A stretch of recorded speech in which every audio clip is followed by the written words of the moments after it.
Memang benar, tanpa berlama-lama lagi ya untuk bersingkat waktu. Ya, tadi sudah dikenalkan oleh Mas Cici, terima kasih. Ya, perkenalkan, nama aku Ahmad Johar Firdaus, bisa dipanggil aja Firdaus atau Daus.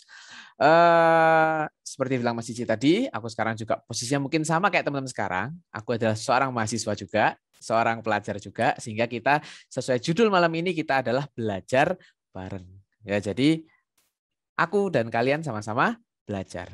Ya, jadi kita hari ini akan membahas suatu topik yang menurutku sangat-sangat penting ya saat kalian nanti mungkin bagi yang sekarang masih preklinik atau masih koas sedang berusaha mengejar sampai nanti bisa gelar dokter. Ketika kalian lulus, maka kasus-kasus aritmia, kelainan-kelainan pada rekam jantung itu adalah suatu makanan sehari-hari.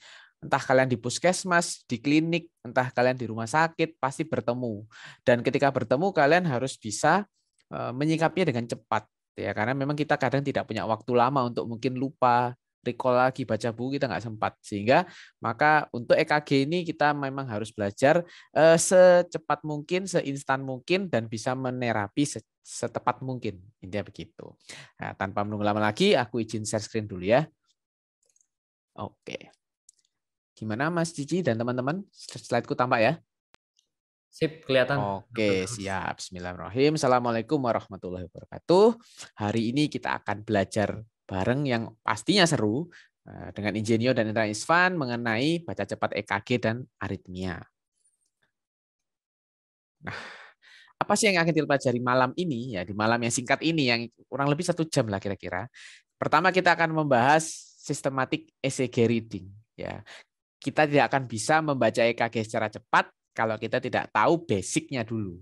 Ya, nanti kalau kita sudah tahu basicnya, memang aku tidak akan mengulik sampai dalam basicnya EKG karena nggak akan selesai dalam 1 jam ya. Itu 1 blok mata kuliah baru selesai, ya kan? Kemudian kita akan baru melanjutkan ke suatu cara cepat baca EKG yang dinamakan hukum kupu-kupu malam by Ingenio Indonesia. Di sini kita akan belajar bagaimana kita bisa secepat mungkin mengidentifikasi suatu kelainan ECG, terutama yang emergensi, dalam waktu 5 detik dalam jarak 5 meter. Dan terakhir, kalau sudah tahu EKG mau diapakan, maka mau tidak mau kita harus mengintip sedikit mengenai ACLS. Ya, diapakan, dikasih obat apa, diberikan tata laksana apa, maka kita harus bisa mengetahuinya. Oke, sekarang untuk introduction dulu ya, kita tahu EKG itu adalah suatu alat ya, alat untuk merekam aktivitas dari listrik dan juga otot jantung ya, yang menemukan ada di Semarang pada zaman dahulu kala, Eindhoven namanya. Nah, ECG ini dia merekam aktivitas listrik jantung yang secara singkat, aku akan bahas seluruhnya.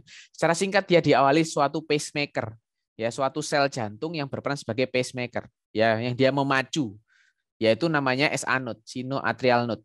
Ya, ini. S-anode ini akan menghantarkan impuls listrik, ya, meneruskan, dia akan terus melewati, ketika dia terus ke sini, dia akan mengaktifkan atrium, maka atrium kiri dan kanan dia akan ada aktivitas listrik dan juga ototnya beraktivitas. Dari S-anode dia akan sampai di persimpangan yang namanya atrioventricular nodes. Atrioventricular berarti nodus yang berada di antara atrium dan ventricle. Di sini impuls yang dari S-anode sampai atrium dia akan diteruskan ke ventricle. Di ventricle dia akan melewati suatu berkas, blok berkas ya, berkas kiri dan berkas kanan, namanya bundle branch kiri dan bundle branch yang kanan, untuk bisa mencapai serabut Purkinje dan akhirnya menimbulkan kontraksi dari ventricle. Nah, setiap proses berjalannya impuls itu akan terekam oleh mesin EKG. Sehingga ketika dia S-anode sampai AV node, atrium aktivasi, dia muncul gelombang kecil yang namanya gelombang P. Ya, dia pada atrial muscle dan S-anode. Lalu dia akan flat lagi ketika dia bergerak sampai ke AV node. Setelah AV node, dia akan mulai mengaktifasi dari ventricle. Maka mulailah aktivitas ventricle, muncul gelombang yang namanya QRS. Dan repolarisasinya yaitu gelombang T. Sehingga dari sini saja, ini nanti untuk basic kita mengetahui cara cepat kupu-kupu malam, bahwa atrium pada EKG itu merepresentasikan aktivitasnya gelombang P. Sedangkan QRS ya kan, itu representasi dari suatu aktivitas dari ventricle. Jadi kalian bisa mengira-ngira kira-kira kalau gelombang P-nya aneh, something is happen di atrium.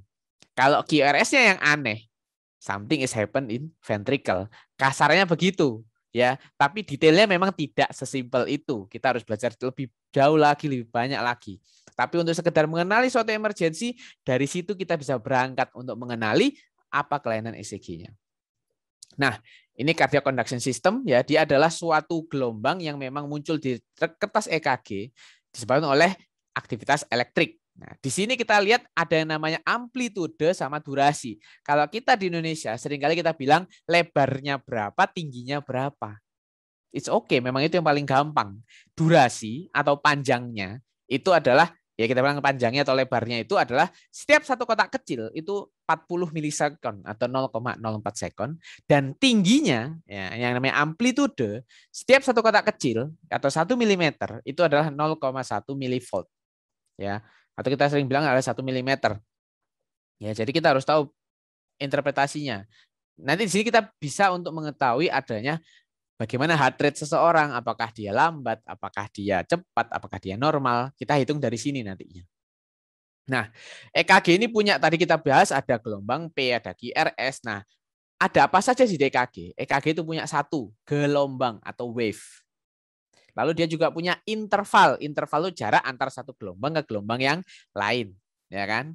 Lalu ada segmen. Segmen itu ya gabungan, ya, antara wave dan interval. Ada suatu yang spesifik dinamakan namanya segmen. Nah, di sini ada beberapa yang penting. Kayak wave. Wave itu adalah pertama P wave, gelombang P. Wave berikutnya adalah gelombang R. Ya, lalu ada gelombang T, itu namanya wave. Interval, misalnya PR interval, berarti jarak antara awal gelombang P sampai awal QRS, ya kan? Kemudian misalnya QT interval, itu jarak antara awal Q sampai akhir gelombang T. Nah, itu interval, jarak. Atau RR interval, berarti jarak antara puncak gunung ke puncak gunung yang lain. Itu namanya interval. Lalu juga ada segmen. Segmen di sini, ya sudahlah, kita langsung to the point aja. Segmen yang harus kita hati-hati adalah segmen ST. Nah, ST segmen. Di sini kita akan melihat adanya ST elevasi atau ST depresi pada kasus-kasus akut coronary syndrome. Ya, itu adalah suatu segmen. Jadi ACS itu kelihatannya bukan suatu gelombang tapi adalah suatu segmen, ya, yaitu antara akhir S sampai dengan awal dari gelombang T. Nah, segmen ini nanti kita lihat apakah dia elevasi atau dia depresi gitu. Ya, ini gelombang, ya, nice to know ya, untuk malam ini kita nggak akan mendalami ini. Jadi ada gelombang P, itu depolarisasi dari atrium, ya, durasi normalnya 2,5 kotak kecil lebarnya, dan tingginya juga 2,5 kotak kecil. Sehingga kita bisa mengetahui apakah gelombang P-nya makin tinggi atau makin lebar jika melebihi 2,5 kotak kecil, baik tingginya maupun panjangnya. Ya, nanti kita akan bisa belajar kalau dari pembesaran atrium, kita lihat dari gelombang P-nya. Lalu QRS itu adalah depolarisasi dari ventricle dengan durasi normal antara 60 sampai 100 milisekon. Ya, kita ingat tadi callback. Satu kotak kecil adalah 40 milisekon. Maka kira-kira ya QRS itu adalah ya 1,5 kotak kecil ya, sampai kurang dari, kalau 40 berarti kan kurang dari 3 kotak kecil. Ya, jangan sampai melebihi 3 kotak kecil. Karena kalau 3 kotak aja sudah 120. Sampai di atas itu artinya dia QRS-nya melebar, memanjang. Ya, kemudian gelombang Q itu adalah suatu gelombang negatif setelah P. Tidak selalu ada. Ya kan, gelombang R itu yang positif. Jadi kalau habis gelombang P ada gelombang positif, itu pasti R. Lalu S adalah gelombang negatif pasca gelombang R. Kemudian ada gelombang T dan gelombang U. Gelombang U itu gelombang negatif positif sedikit kecil setelah T. Itu biasa muncul U wave kalau pada kasus-kasus misalnya hipokalemia, itu muncul gelombang U. Kemudian interval, ya ada PR interval sama QT interval. Di sini yang sering adalah misalnya PR interval. PR interval itu kita mengetahui jika ada AV block. Kelainan AV block itu adalah PR interval. Normalnya adalah 120 sampai 200 milisekon alias 3 sampai 5 kotak kecil. Jadi awal gelombang P sampai awal segmen QRS itu tidak boleh melebihi 5 kotak kecil, kita hitung. Kalau lebih dari 5 kotak kecil, kita curigai adanya suatu blokade atau hambatan yang sering kali kita namakan adalah suatu AV block, ya. AV block, atrioventricular block. Berarti ada blok, ada hambatan di antara atrium mau menuju ventricle. Kemudian QT interval berarti jarak antara awal Q sampai akhir gelombang T. Nah, ini adalah sering kita QTC-nya memanjang, itu efek samping dari beberapa obat-obatan, misalnya antibiotik, itu bisa bikin pemanjangan QT interval. Ada segmen ST yang kita bahas tadi. Ini adalah suatu segmen yang harus kita hati-hati ketika dia segmennya di sini namanya ST elevasi, ketika dia segmennya di bawah garis isoelektrik namanya ST depresi. Jadi sekali lagi, lihat ST elevasi, ST depresi bukanlah gelombang T-nya, tapi adalah segmennya. Yaitu segmen antara T dan QRS-nya itu yang kita lihat. Elevate atau dia elevasi atau dia depresi gitu. Nah, setelah kita tahu introduction ya, ada gelombang itu aja di EKG, maka kita baca dulu secara sistematik. Bagaimana sih kita mendeskripsikan suatu ECG secara sistematik? Di Ingenio kita punya suatu rumus singkat ya. Jadi biar kita tidak kelewatan kalau mau mendeskripsikan EKG entah saat di pasien, entah saat kita melaporkan, kita laporan sebagai umum ya, kita lapor ke mungkin DPJP atau kita ujian nanti kalian teman-teman yang masih harus menjalani beberapa ujian sampai nanti bisa punya gelar dokter misalnya, OSCE misalnya, bacalah EKG ini. Nah, kalian nggak usah bingung lagi. Secara lengkap membaca EKG adalah rahim. R, ritme. Kita tentukan irama. Indonesia itu irama. Iramanya sinus atau bukan. Kalau bukan sinus apa? Nah, kita belajar aritmia nanti. Ya, apakah itu atrial fibrilasi, apakah itu SVT, apakah itu atrial flutter, maka ritme kita tentukan di awal. Irama sinus misalnya. Oke, habis irama sinus tentukan juga H, heart rate alias laju jantung atau nadinya. Ya, kita lihat dari EKG-nya. Bagaimana EKG-nya bisa kita hitung nanti heart rate-nya apakah takibradi ataupun normal. Habis H adalah A, aksis. Bagaimana aksis jantungnya? Ada dua, ada frontal aksis, ada horizontal aksis. Ya. Lalu H berikutnya adalah tanda-tanda hipertrofi baik atrium maupun ventricle. Hipertrofi ruang-ruang jantung. Ya, kita tentukan apakah ada right ventricle hypertrophy, left ventricle hypertrophy, atau right atrial enlargement atau left atrial enlargement. Setelah hipertrofi, kita tentukan IM yaitu infark atau iskemia miokard. Nah, di situ kita buat satu kesimpulan, irama sinus, heart rate 75 kali per menit, aksis frontal normal, aksis horizontal normal, hipertrofi tidak ada, lalu perubahan segmen ST atau STT changes pada infark iskemia miokard negatif. Sehingga kesimpulan adalah sinus normal, 75 kali per menit. Itu cara deskripsi ECG-nya. Ya kan? Nanti kita belum nyentuh kupu malamnya ya, kita bahas yang normal dulu. Nah, di sini ritme. Deskripsi ritme itu kalau nggak irama sinus ya aritmia. Cuman di aritmia kita harus tentukan masuk ke mana, atrial fibrilasi kah, SVT kah, VT atau adalah misalnya adalah suatu total AV block. Kalau sinus, sinusnya taki, bradi atau normal kayak gitu. Ya, jadi irama pertama tentukan. Nanti kita bahas bagaimana cara menentukan aritmia atau tidak. Nah, kapan sih suatu gelombang ECG itu kita bilang dia sinus? Syaratnya sinus adalah satu, pada lead 1 dan lead 2 itu gelombang P-nya harus positif. Positif artinya dia defleksinya ke atas. Jadi gelombang P-nya harus begini. Ya, harus begitu. Dan di AVR dia negatif alias begini. Ya, itu syaratnya. Kedua, habis gelombang P harus ada QRS dan sebelum QRS harus ada P. Itu sudah harga mati lah pokoknya. Habis gelombang P, kita harus ada QRS. Ya, P QRS T, P QRS T. Jadi habis P selalu QRS. Habis P harus QRS. Kalau tidak ada kontinuitas itu, maka itu bukanlah suatu irama sinus. Lalu PR intervalnya konstan dan normal yang pasti. Karena kalau dia memanjang nggak jelas pasti jadi AV block. Jadi jarak antara P ke R juga konstan. Ya, jarak antara awal P sampai awal segmen QRS itu harus normal jaraknya. Ya, konstan. Kita tahu tadi adalah kurang dari 200 milisekon. Ya, kurang dari batas akhirnya adalah 200 milisekon. Ya, maksimal itu 200 milisekon atau 5 kotak kecil. Dan terakhir QRS kompleksnya harus normal, di mana QRS yang normal itu sempit alias narrow. Ya, tadi kita bilang antara 60 sampai 100 milisekon. Ya, kadang beberapa sumber bilang 120 milisekon, it's okay. Ya, intinya adalah dia harus sempit. Kenapa? Ketika QRS-nya melebar, maka dia bukanlah suatu yang normal. Kita curiga ada sesuatu di situ. Nah, inilah contoh EKG sinus rhythm. Ya, jadi lihat syarat tadi. Gelombang P harus positif di lead mana? Lead 1, lead 2. Tuh positif, dan negatif di AVR. Tuh negatif. Gelombang P-nya. Oke. Kemudian setiap P harus diikuti QRS. Dan setiap QRS harus didahului gelombang P. Contoh kita lihat misalnya V4. Ya, V4 ada P diikuti QRS. Dan ada QRS didahului gelombang P. Maka sudah syarat sinus juga terpenuhi. Apalagi PR intervalnya konstan. Ya kita lihat aja misalnya lead 2 ini jarak antara P ke R. Ini segini jaraknya ya kira-kira ada dari awal P 1 kotak tambah 1 2 3 4 kotak. Ya 160 milisekon. Yang berikutnya ternyata juga 4 kotak. Berikutnya juga 4 kotak jaraknya. Sehingga PR intervalnya juga konstan. Dan QRS-nya sempit alias narrow. Lihat nih AVL nih. Lihat nih QRS-nya sempit semua. Cuma paling 2 kotak kecil alias 80 milisekon. Tepat di range 60 sampai 100 milisekon. Ya, jadi adalah suatu irama sinus. Ya, tinggal kita hitungkan heart rate-nya. Kalau aritmia, nanti kita bahas di kubu malam ya. Tapi yang pasti kalau aritmia kalian tidak akan menemukan suatu yang sebagus ini. Ya, kalian nggak akan menemukan ini. Nih, kalian nggak akan menemukan serapi ini.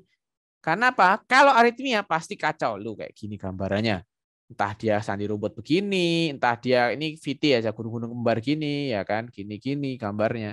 Atau dia bentuknya gini, kacau-kacau ini SVT yang atas ketumpuan gambarnya. Atau yang bawah, ini jarak antara P ke R-nya beda-beda, karena dia adalah suatu total AV block, ya. Jadi ya kacau, kita tidak menemukan suatu regularitas yang kita harus temui pada suatu irama sinus. Sehingga kalau di situ kalian jangan sekali-kali bilang irama sinus. Pasti something happen, pasti ada yang lain. Ya, ini contoh-contoh aritmia. Ini kita bahas di hukum kupu-kupu malam. Bagaimana cara kita mengenali aritmia-aritmia ini? Ya, ini ada atrial fibrillasi dan atrial flutter.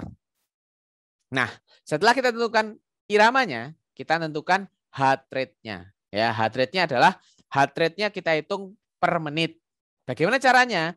Dengan cara membagi, ya, misalnya kita menemukan PQRST, PQRST. Nah, di sini kita hitung jarak R ke R. Nah, jarak antara R1 ke R lain, alias RR interval itu berapa kotak kecil. Ya, atau berapa kotak sedang atau besar itulah pokoknya ya. Nah, lalu kita bagi aja 1.500 dibagi berapa jumlah kotak kecilnya.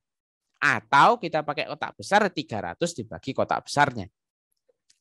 Anggaplah kita pakai kotak besar di EKG yang tadi. Ya, EKG tadi yang sinus ini. Berapa jarak R ke R-nya? Kita lihat di sini, dari sini 1, 2, 3, 4. Dia sekitar 4 kotak besar. Artinya heart rate-nya dia adalah 300 dibagi 4 alias 75 kali per menit. Kalau mau lebih akurat, pakai kotak kecilnya. Kalau kotak kecil kita lihat ini kayaknya juga ya 75 kotak tambah 5 tambah 5 tambah 5. Ya kan, kira-kira berapa? Ya nggak sampai 5 ini, 19 lah kira-kira, nggak sampai 20. Ya 1.500 dibagi 19. Ya kalau kita hitung aja 1.500 dibagi 20 itu ya 75 sebenarnya gitu. Jadi cara hitung heart rate-nya adalah ya kita bagi 1.500 dibagi jumlah kotak kecilnya antara kedua gelombang R dengan catatan mereka normal ya. Itu cara menghitungnya 1.500 bagi kotak kecil atau 300 dibagi kotak besarnya. Ini kan ada kotak besarnya, ada kotak kecilnya ya. Kita pakai kotak besarnya. Itu cara hitung heart rate. Nah, kalau kita heart rate, kita bisa tentukan apakah dia suatu bradikardi normal atau takikardi. Kayak slide-ku ketumbuk nih gara-gara pindah 16/9 jadi 4/3, akhirnya geser gini. Intinya adalah taki itu lebih dari 100 kali per menit. Kalau mau dikira-kira, dia adalah jarak antara R ke R-nya nggak sampai 3 kotak besar. Ya, jadi jarak dari R ke R-nya itu rapat-rapat. Anggaplah 2 kotak jaraknya. Kan rapat nih. Ya, makin rapat. 300 bagi 2, 150. Atau dia adalah suatu sinus yang normal. Kalau normal itu 60 sampai 100 kali per menit. Atau dia bradi itu kurang dari 60 kali per menit heart rate-nya. Ya, di sini kita tahu dia suatu sinus apa? Sinus normal, bradi atau takikardi. Ya, itu jarak antara R ke R dengan catatan dia reguler. Kalau irregular gimana? Kalau irregular, kita menghitung heart rate dengan cara hitung jumlah gelombang R dalam 6 detik. Berapa sih 6 detik itu? 6 detik itu 30 kotak besar. Ya, 6 detik itu 30 kotak besar. Lalu kalikan jumlah R yang kalian temukan dengan 10. Jadi misal ada suatu irama yang irregular, atrial fibrilasi. Hitung 30 kotak. Nah, dalam 30 kotak besar itu ada berapa R? Misal R-nya ada 12, maka itu adalah suatu atrial fibrilasi 120 kali per menit heart rate-nya. Irregular. Ya, jadi 30 kotak ada berapa R di situ? Lalu kalikan 10. Itu untuk menghitung heart rate yang irregular. Nah, ini contoh. Kita tahu brady, taki, dan normal. Yang atas itu normal. Jadi kalau mau lihat yang normal, itu pasti jarak antara R ke R itu 3 sampai 5 kotak. Nih, 1 kotak, 2 kotak, 3 kotak, 4 kotak. Antara 3 sampai 5 kan? Yang bawah adalah suatu bradikardi. Brady itu pasti jaraknya R ke R lebih dari 5 kotak. Maka dia akan lambat. Contoh di sini, 1 kotak, 2 kotak, 3 kotak, 4 kotak, 5 kotak, 6 kotak, lebih dikit. Pasti dia brady. 300 bagi 6 itu 50 heart rate-nya, ya kan? Maka memang brady itu pasti di atas 5 kotak. Jadi makin lebar-lebar jaraknya pasti dia brady. Makin rapat-rapat dia adalah taki. Karena kalau taki jarak R ke R-nya kurang dari 3 kotak. Lihat contoh di sini. Ya cuma 1 kotak, 2 kotak. Bahkan nggak sampai. Heart rate-nya 150 lebih ini. Karena 300 dibagi 2, 150. Ya, jadi cara gampangnya lagi adalah cukup lihat jarak antara R ke R-nya. Kalau rapat-rapat nggak sampai 3 kotak, maka dia takikardi. Kalau lebar-lebar lebih dari 5 kotak, maka dia bradikardi. Kalau antara 3 sampai 5, tenanglah, itu masih normal iramanya. Heart rate-nya masih normal. Iramanya kita lihat nanti. Ya, pasti heart rate-nya dia normal, tidak taki, tidak bradi. Kalau dia sinus, berarti dia adalah suatu sinus yang normal. Ya, untuk heart rate-nya seperti itu. Lalu aksis, oke, kita nggak akan berpanjang-panjang di sini ya. Kita akan fokus ke aritmia nanti. Nah, aksis ini kita lihat dari frontal aksis dan horizontal aksis. Frontal aksis kita lihat dari limb leads. Limb leads itu lead 1, 2, 3, AVR, AVL, AVF. Horizontal aksis lihat di prekordial. Prekordial itu lihat dari V1 sampai V6. Ya, itu untuk melihat aksis jantung. Ditentukan dari apakah dia defleksinya positif, ekifasik atau negatif nih yang keterangan di bawah ini ya. EKG kita bilang suatu positif itu kalau R lebih tinggi ketimbang dalamnya S. Negatif kalau dalamnya S lebih dalam ketimbang tingginya R. Jadi R-nya lebih kalah sama dalamnya S. Atau ekivasik di mana imbang-imbang saja. Di sini kita tentukan aksisnya. Ya, frontal aksis itu ada beberapa metode, ya kan? Yang paling gampang lihat metode kuadran, lihat lead 1 dan AVF.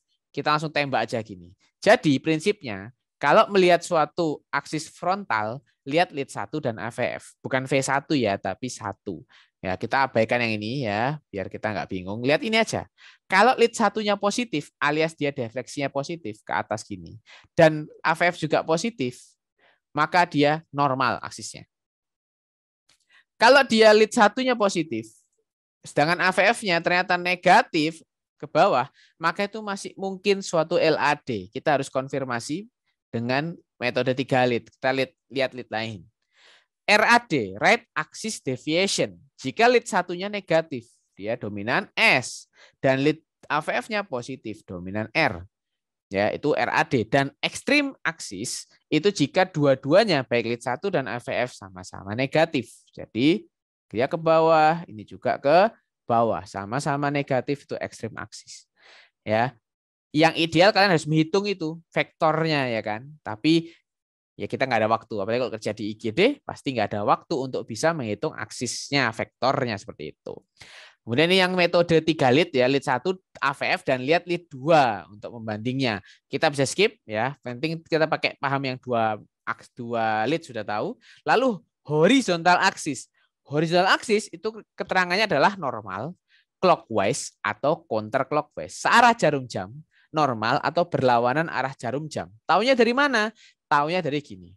Kalau dia normal, ada yang namanya zona transisional. Jadi EKG itu dari V1 akan dominan S, V2 dominan S, V3, V4 dia akan imbang antara R dan S, V5, V6 akan dominan gelombang R.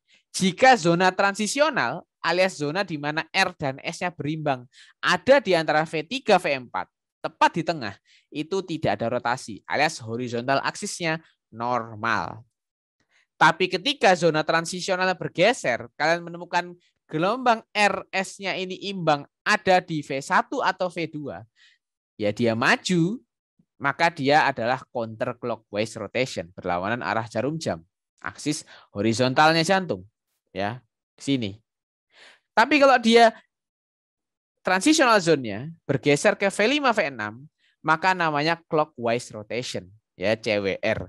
Jadi nanti kita definisinya adalah frontal axis LAD misalnya, horizontal axis normal atau horizontal axis CWR, clockwise rotation gitu. Ya, cara kita deskripsinya. Frontal aksisnya apa? Horizontal aksisnya apa? Nah, contoh soal ini. Apa frontal aksisnya? Apa horizontal aksisnya? Bisa di chat, silahkan. Bagi yang mau mencoba menjawab, apa sih frontal aksisnya EKG ini dan apa horizontal aksisnya?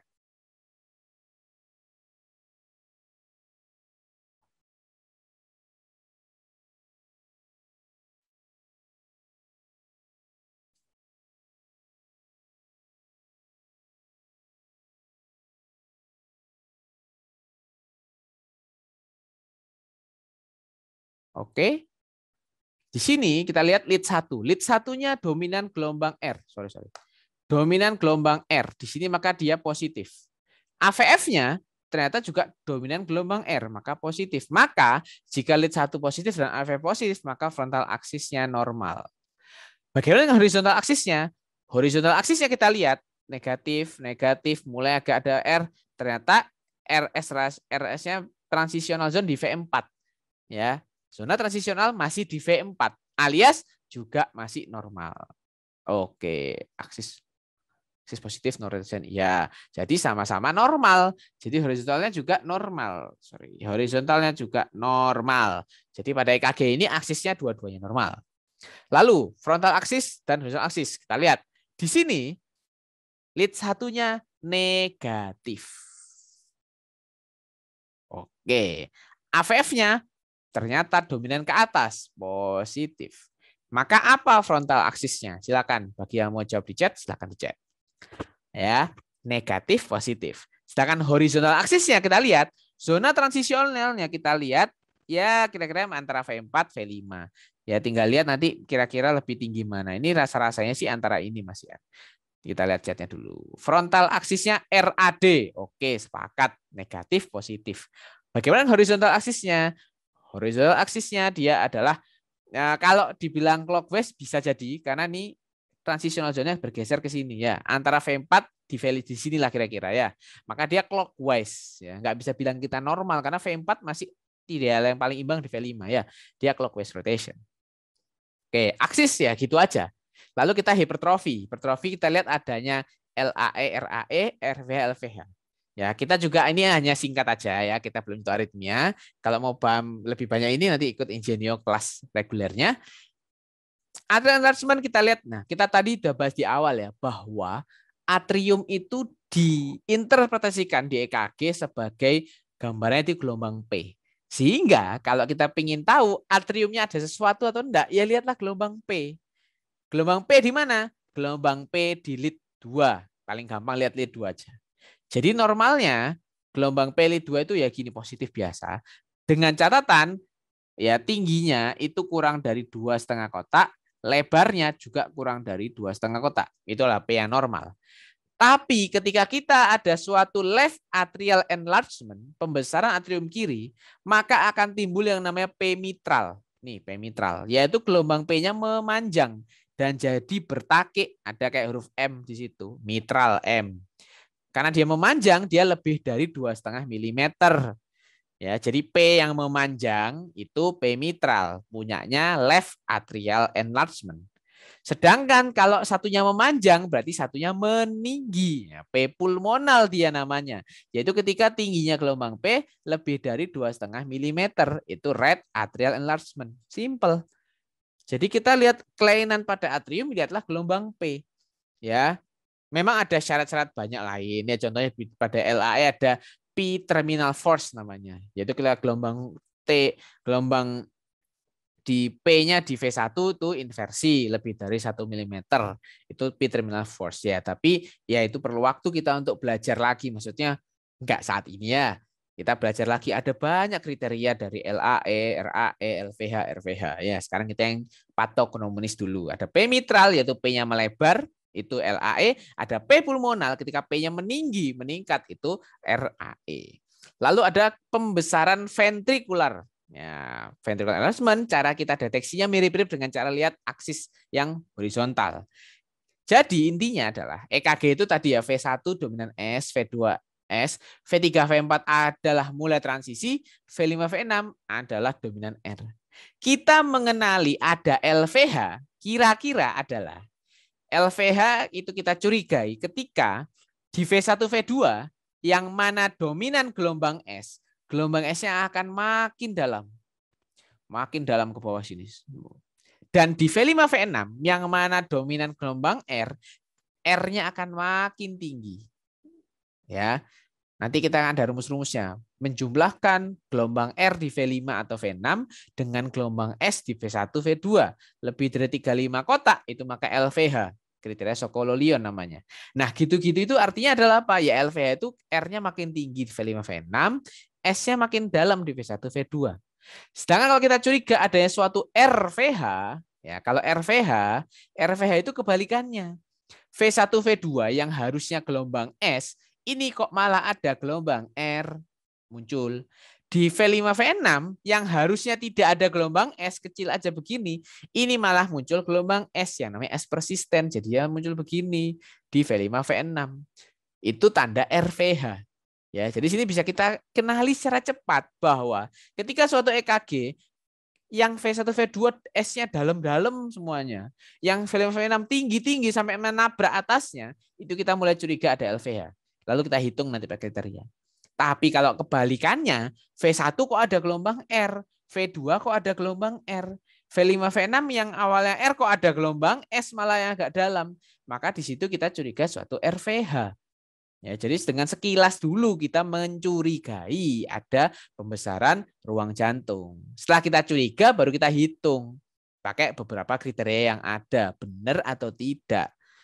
Tapi sekali lagi voltase ini kan berpengaruh. Sedangkan voltase ini dipengaruhi oleh banyak hal. Orang yang gemuk, orang yang PPOK ya kan, itu makan berpengaruh juga terhadap voltasenya rekam jantung. Jadi kita ya sekali lagi ECG kan penunjang.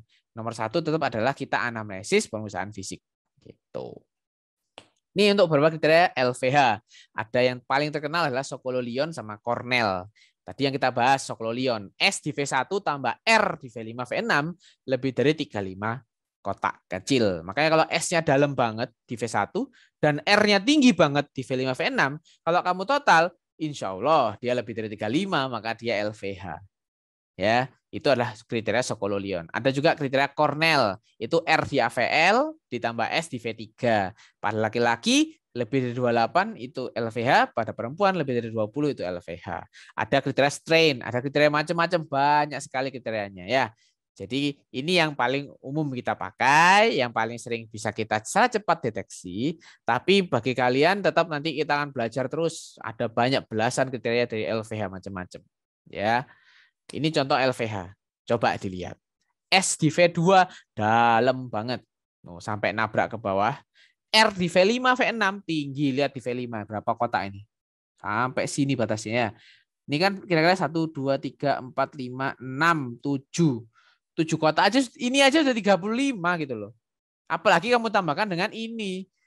S di V2 tambahkan R di V5 misalnya. Itu sudah mungkin 50 lebih.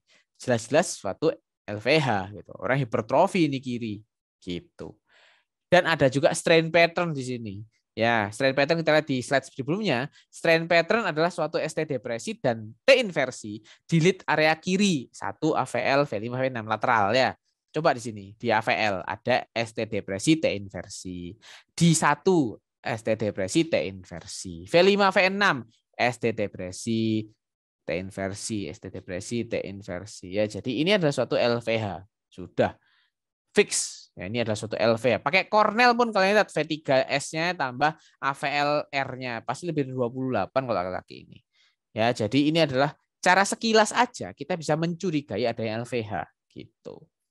Kalau RVH itu kebalikannya ya, jadi ada aksisnya deviasi ke kanan, lalu di V1 ada gelombang R, di V5 V6 ada gelombang S, itu sudah cukup untuk kita menentukan adalah suatu RVH. Contoh di sini. Ya, aksisnya lead 1 negatif, AVF positif, maka aksisnya RAD. Lagi di V1 ada gelombang R yang dominan, V5 V6 ada gelombang S yang dominan, maka sudah RAD tambah RS di V1 tambah S persisten di V5 atau V6. Maka dia jelas-jelas suatu RVH. Ya, gitu. Di sini kita lihat, loh kok di V1 ada R, udah curiga kita. Aksisnya RAD, lead 1 negatif, AVF positif, udah.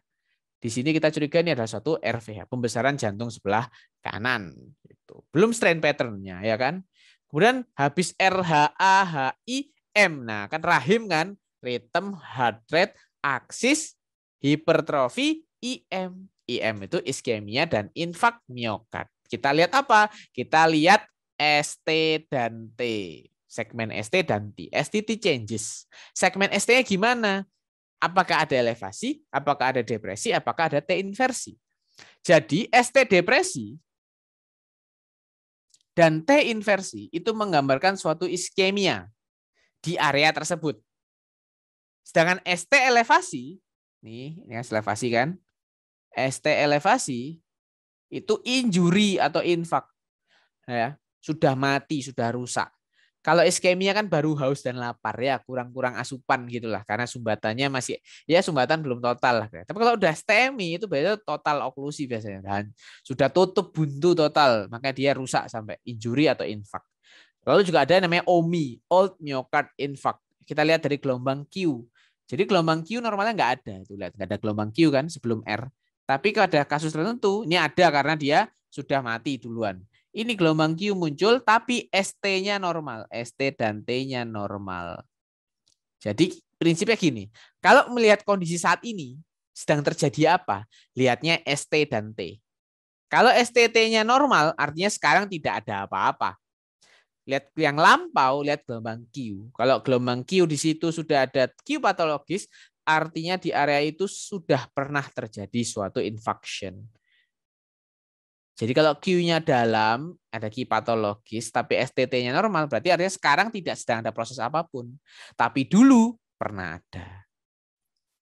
Ya, dan STEMI, NSTACS, NSTEMI kita harus lihat berdasarkan area, baik areanya, area mana dia, inferior kah, lateral, septal, anterior, ya gitulah pokoknya. Ya, kita tentukan berdasarkan 3 pembuluh darah utama jantung, yaitu RCA, LAD, dan sirkumflexa atau LCX. RCA itu miliknya inferior 23 AVF. Jadi kalau kita ada suatu ST elevasi di inferior, maka kita curiga lesinya ada di RCA. Yang tersumbat adalah RCA. LAD itu dia mulai V1 sampai V4, anterior dan septal, antroseptal. Jadi kalau kita suatu STMI antroseptal, kita curiga lesinya, trombusnya ada di LAD. Dan CX atau sirkumflexa adalah lateral. Itu ketika dia V5, V6, 1 dan AVL. Ketika ada elevasi di situ, depresi di situ, T inversi di situ, maka kita curigai ada suatu lesi di arteri koroner yang sirkumflexa. Ya, jadi cuma ada 3 itu dan kita bisa mengenalinya. Inferior RCA, antro dan septal anterior-septal LAD, lateralnya CX atau sirkumflex. Nah, ini cara mengenali, kadang kita bingung ada elevasi atau bukan. Ya, prinsipnya adalah segmen ST yang naik itu segmennya, bukan cuma gelombang T-nya saja. Ya, yang tipikal itu kayak gini nih, yang digambar paling atas kiri. Ya, ini yang karakteristiknya, dia convex bentuknya, ya kan? Convex itu kan cembung, ya kan? Terus upsloping atau horizontal atau langsung downsloping gitu. Kalau bentuknya cekung kayak gini nih orang tersenyum, ya kalau kalian menemukan bentuk cekung gini itu umumnya normal, yaitu biasanya adalah suatu benign early repolarization. Pada usia muda sering terjadi. Bear namanya, yaitu normal. Tapi kalau bentuknya adalah cembung kayak orang sedih, maka sedihlah Anda bahwa itu adalah suatu serangan jantung. Ya, jadi hati-hati kalau bentuk elevasi memang kita harus curiga ini ST elevasi itu bukan. Tapi ada beberapa teori. Dan nomor satu tetap klinis. Ya, kita tahu pada kasus NSTEMI dan UAP itu EKG nggak ada ST elevasi kan, ya, non ST elevation. Jadi kalian ya kalau pasiennya klinisnya nyeri dada ya ACS dulu lah. Tinggal ACS-nya kita gali lagi ACS yang mana, STEMI, NSTEMI, UAP dengan dasar EKG ataupun kardiak enzim nantinya. Nah ini contoh suatu ST elevasi ya STEMI ya, kita lihat nih kayak kursi bentuknya sudah ya. Bentuknya either kayak kursi atau kayak bendera berkibar.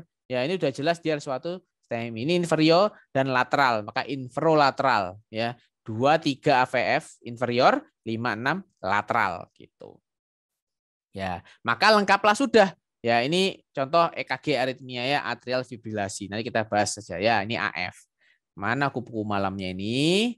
Nah, di sini baru. Setelah kita belajar lengkapnya, nah gimana sih kita nentukan? Baca EKG secara cepat dalam 5 detik, jarak 5 meter. Apalagi kita di IGD tengah malam ngantuk-ngantuk, ada pasien datang keluarnya berdebar, ada pasien datang pingsan nggak sadar atau delirium. Dipasang monitor ECG muncul gelombang yang aneh-aneh. Ini gelombangnya apa? Monitornya bunyi titit gitu kan. Kita bingung. Ini apa? Maka kita harus bisa tentukan dengan cepat. Maka kita ajarkan salah satu trik ya yang namanya hukum kupu-kupu malam by Engine Indonesia. Gimana sih caranya? Jadi kalau dari hukum kupu-kupu malam itu kita harus melihat berapa gelombang di antara dua gelombang R. Ya. Kita pertama tahu EKG yang namanya irama sinus. Sinus itu adalah gelombang P diikuti QRS, lalu gelombang T. Habis gelombang T apa? Habis T akan ada gelombang P lagi. Maka P, QRS, dan T. Ya. Maka dia antara gelombang R2 ini ada berapa gelombang? Ada 1, ada 2. Yaitu gelombang T dan P. Dan akan terus begitu. Sehingga kalau antara R ke R ada 2 gelombang, itu pasti sinus jawabannya. Sudah, jangan jawab yang lain. Kalau antara R ke R ada 2 gelombang, itu sinus. Yaitu T dan P. Tinggal nanti sinus apa itu panjang ceritanya. Tapi dia sudah sinus. Sedangkan kalau yang SVT itu ketika antara gelombang R ke R cuma ada 1 gelombang. Nah, misalnya gini.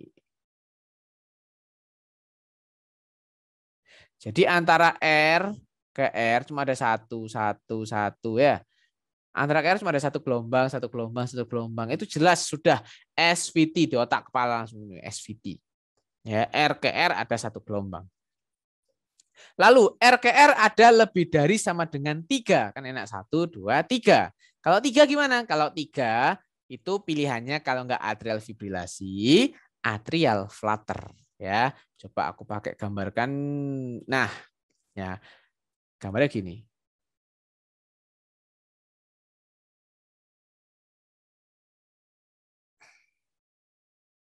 Yang kedua gini.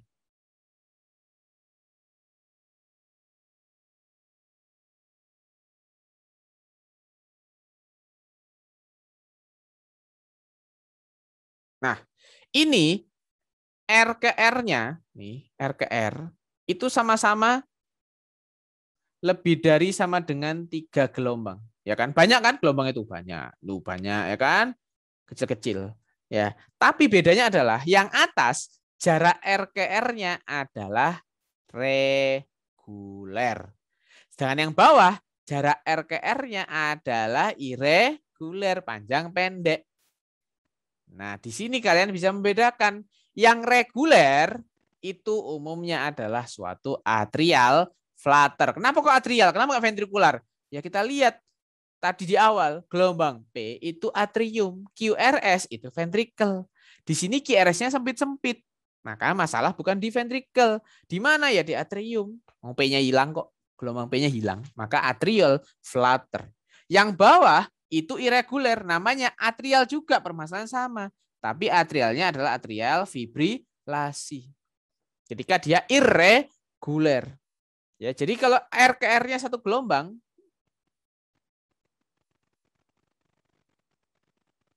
itu adalah R ke R 1 gelombang kan, itu SVT. 2 gelombang, sinus. 3 ke atas, flutter atau fibrilasi. Lihat aja RR-nya reguler atau tidak. Ya kita bahas yang umum-umum ya, yang ECG-nya patokomunis. Kita nanti kalau bahas yang lain pusing lagi. Kemudian berikutnya ada lagi, kita balik ke slide. Ada QRS lebar reguler, itu adalah suatu ventricular tachycardia. Di sini baru QRS-nya yang harusnya sempit lah kok lebar. Kalau QRS-nya sudah lebar, maka masalah di ventricle, namanya ventricle tachycardia. Gambarnya seperti apa? Kayak gunung kembar ya, gini. Ya, ini kita ada gambarnya di belakang. Ya, QRS-nya lebar-lebar semua dan rata kayak gunung. Kemudian kalau irregular ada torsa de poa. Ya, salah satu bagian dari VT polymorphic. Jadi dia QRS, tapi QRS-nya beda-beda, ada yang gini, tiba-tiba gini, ya tiba gini, sampai ada gini. Nah, itu adalah VT polymorphic. Nah, salah satu bentuk akhirnya adalah torsa de poa kayak kumparan. Terakhir adalah gelombang QRS, P dan T tidak dapat diidentifikasi, alias kita tidak tahu itu EKG gelombang apa saja. Ini adalah suatu ventricle fibrilasi, alias sandi rumput yang sebenarnya kayak gini-gini di gambarnya ya. Itu adalah suatu VF. Jadi prinsipnya kalau hukum malam, lihat antara 2 gelombang R. RQR ada 1, SVT. RQR ada 2, sinus. RQR lebih dari sama dengan 3, kalau nggak fibrilasi ya flutter. Kalau reguler dia flutter, kalau irregular fibrilasi. Kalau QRS-nya melebar, lebar semua kayak gunung kembar, namanya adalah VT, monomorfik. Kalau dia lebar tapi nggak beraturan, polimorfik, kadang torsade. Kalau dia nggak bisa kita identifikasi, maka adalah suatu ventricle fibrilasi. Itulah hukum kupu-kupu malam 1. Ya. Kemudian kupu-kupu malam ada 2. Ya, yaitu menentukan suatu AV block. Jadi ada suatu bradikardi itu umumnya sinus memang, cuman bisa terjadi yang namanya AV block. AV block punya 3 derajat, yaitu first degree, second degree, di mana second degree ada tipe 1 dan tipe 2, lalu yang third degree atau total AV block. Di sini kita lihat adalah pemanjangan PR interval, karena AV block kan atrioventrikular. Berarti atrium dan ventricle itu jaraknya dihitung dari PR interval namanya. Kalau PR intervalnya memanjang, maka terjadi suatu AV block. Dan di sini memanjangnya bagaimana? Konstan atau ada pemanjangan progresif. Maka caranya bikin AV block. Nah, hukum kupu-kupu malam 2 adalah mengenai AV block. Jadi normalnya ya kita bahas adalah mungkin beberapa dari kalian sering dapat tutorial tentiran ilmu dari senior seperti ini ya, bahwa AV block itu kita anggap gelombang P itu adalah istri, QRS adalah suaminya. Ya, jadi P kalau ada QRS di mana ada namanya PR interval, jarak awal P sampai awal QRS ya, PR interval. Nah, normalnya ya kecil kan istri. Habis istri muncul, itu harus diikuti suami. Alias ada istri, pasti ada suami. Nah, anggaplah suaminya ini kerja. Ya, suaminya kerja, di mana dia pulang itu paling lambat jam 5. Sudah. Jadi paling lambat jam 5. 5 kotak kecil, itu normal. Tapi kalau dia terlambat, pulang kerjanya, jarak antara PR intervalnya ternyata lebih dari 5 kotak, maka itu sudah kita katakan suatu AV block. Nah, AV block ini ada pola-pola yang kita ketahui. Pertama, AV block grade 1 adalah ketika begini.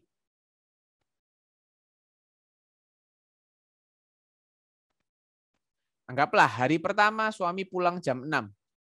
Besoknya jam 6 lagi. Besoknya jam 6 lagi. Artinya jarak antara PR intervalnya 6 kotak, 6 kotak, 6 kotak. Konstan gitu terus.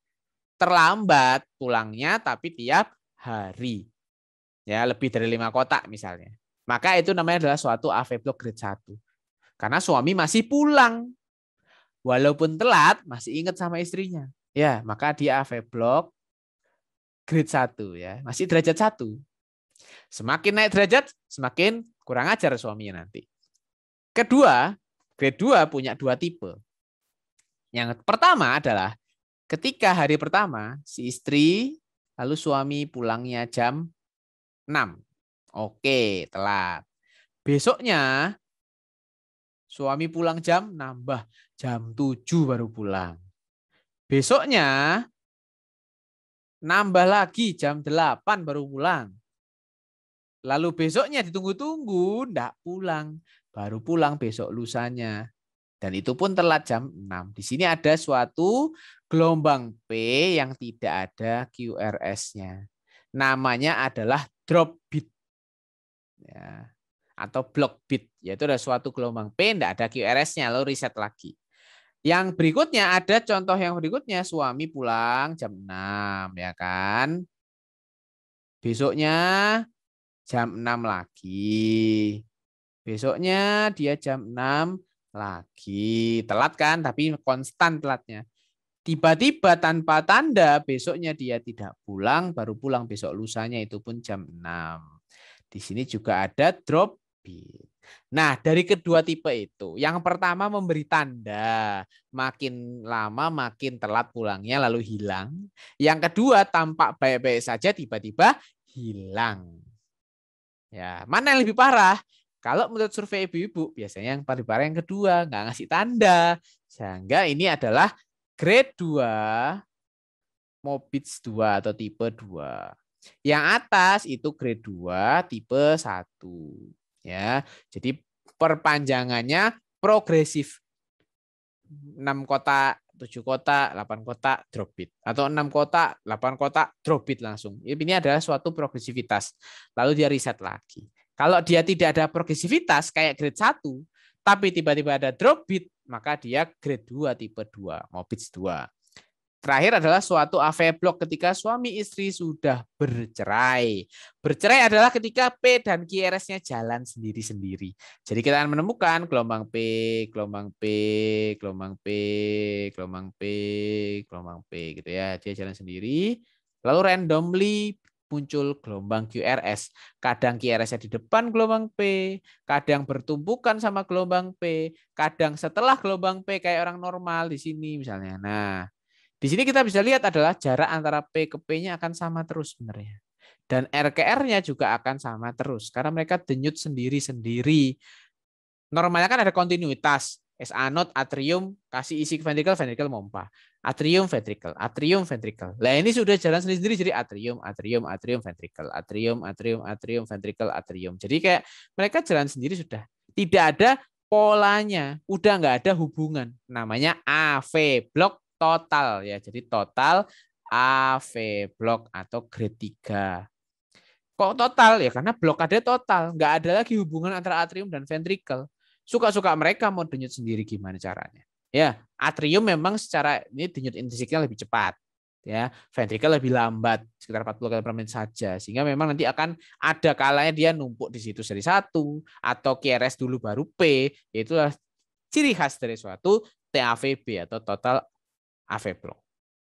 Maka itu tadi yang kita bahas sebagai suatu AV block alias hukum kupu-kupu malam kedua. Kalau sudah tahu bagaimana caranya, coba kita tes. 5 detik benar nggak? 5 detik. 5, 4, 3, 2, 1. Silakan chat. Iramanya ini KG apa ini? Sudah ada chat kan? 5 detik ada. Sinus, sinus, sinus. Ya, sinus. Betul. Kita lihat. R ke R ada berapa gelombang? Ada 1. Ada 1, ada 2. 1, 2. Ini pasti gelombang T, gelombang P. QRS, T, P. QRS, T, P. Jadi ya sudah. Ini pasti adalah suatu sinus. Nggak usah berpikir panjang. Sinus apa? Lihat tadi pelajaran awal, heart rate. Heart rate-nya ternyata kurang dari 3 kotak. Nih, 1 kotak, 2 kotak. Belum 3 sudah R lagi. Pasti dia adalah suatu sinus takikardi. Clear? Ini apa?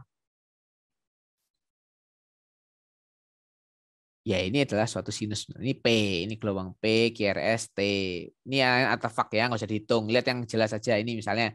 Lihat di V2 lah kira-kira misalnya ya. P, QRS, T, lalu ada P lagi, QRS, T. Ya, ini juga sinus, tapi sinusnya bradi. Kita lihat R ke R-nya jauh banget jaraknya. Ya, ini bukan TAVB ya. Ini jelas-jelas ini ada P-nya. Ini kelihatan kita punya P di sini. Punya P di sini ya kan. Ada gelombang P di sini, ada gelombang P di sini ya. Ini adalah suatu sinus juga, tapi jaraknya kita lihat 1 kotak, 2 kotak, 3 kotak, 4 kotak, 5 kotak, 6 kotak, lebih 7 kotak malah. Sinus bradikardi. Oke. Nah, ini silakan pakai hukum kubu malam. 5, 4, 3, 2, 1. Jarak antara R ke R-nya ada berapa? Lalu reguler atau tidak? Mana ini yang jawab? Kolom chat. Masuk mana ini? R ke R-nya ada banyak kayaknya itu. Kayaknya banyak itu. Kemudian R ke R-nya banyak.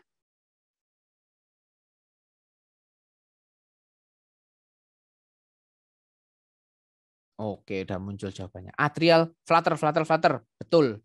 Ya, kita lihat ini R ke R-nya ada banyak gelombang. Sorry, ada banyak gelombang. Kemudian jarak R ke R-nya reguler. Sama kan, rata kan? Ini namanya atrial flutter. Setuju. Ya. Lalu ini apa? 5, 4, 3, 2, 1. R ke R-nya ada berapa gelombang? Cuma ada 1 ternyata di situ.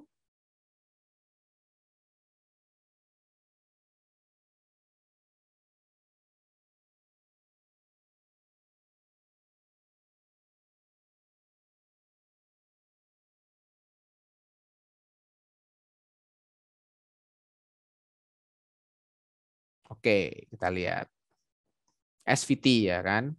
Ya udah ini SVT pasti sudah. Ya, jadi kalian nggak perlu lama-lama lagi. Baca EKG ngapain? Perlu waktu lama, 5 detik, 10 detik lah maksimal kalian baca. Apalagi EKG emergensi. Ya, kalian nggak ada waktu selama itu untuk menentukan EKG-nya. Ya. Lagi. Gambarnya kayaknya rapi banget. Tapi kok lebar-lebar. Kayak gunung kembar, kayak pegunungan. Rata semua. Ini namanya adalah suatu VT, ya, ventricular tachycardia. Yang mana? Yang monomorfik, karena bentuknya sama semuanya VT monomorfik. Ya kalau kita nggak bilang monomorfik pun orang asumsi udah benar ya monomorfik itu. Ya karena VT polimorfik juga kita jarang menemukan. Kalaupun temukan kasusnya sudah yang ya kondisi jelek banget lah pasiennya gitu. Ini kupu-kupu malam kedua. Kita lihat ada apa sih di sini.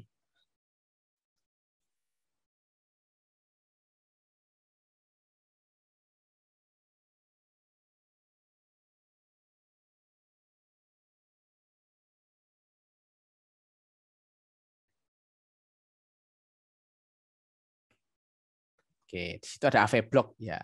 Derajat 2 tipe 1. Mantap memang. Kita lihat di situ ada pemanjangan P interval. Pakai aja ini bolpennya nih. Segini garisnya. Lama-lama makin panjang. Makin panjang. Ada P, ada istri, kok nggak ada suaminya, ya kan? Hilang dia, ada drop bit, lalu reset lagi, tuh kan? Maka dia adalah suatu AV block grade 2. Ya, jadi khasnya grade 2 adalah punya drop bit. Tipe berapa? Karena dia pemanjangannya progresif, tipe 1. Ini.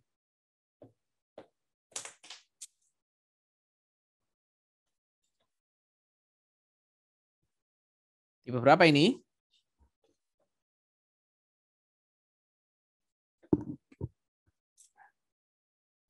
Oke. Ini TAVB. Betul, total AV block. Kita lihat di sini adalah R ke R-nya sama terus ya kan. R ke R-nya sama. Nah, P-nya, ini P, ini tahu ini ada gelombang P di sini loh. Nih, tersembunyi ada gelombang P. P, P, P, P, P, P, P.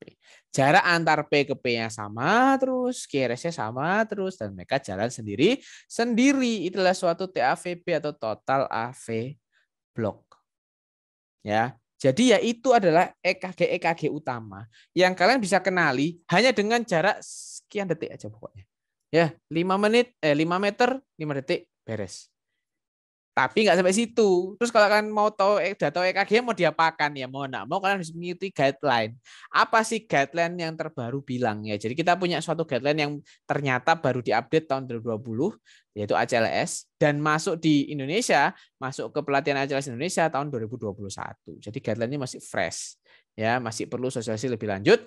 Jadi setelah kita tahu dari yang tadi hukum kupu-kupu malam ya, SVT, AF, flutter, SVT, VT monomorfik, ya kan? Terus diapakan si pasiennya? Atau AV block, bradikardi dikasih apa? Maka kita masuklah ke ACLS. Ya, disinilah pentingnya nanti.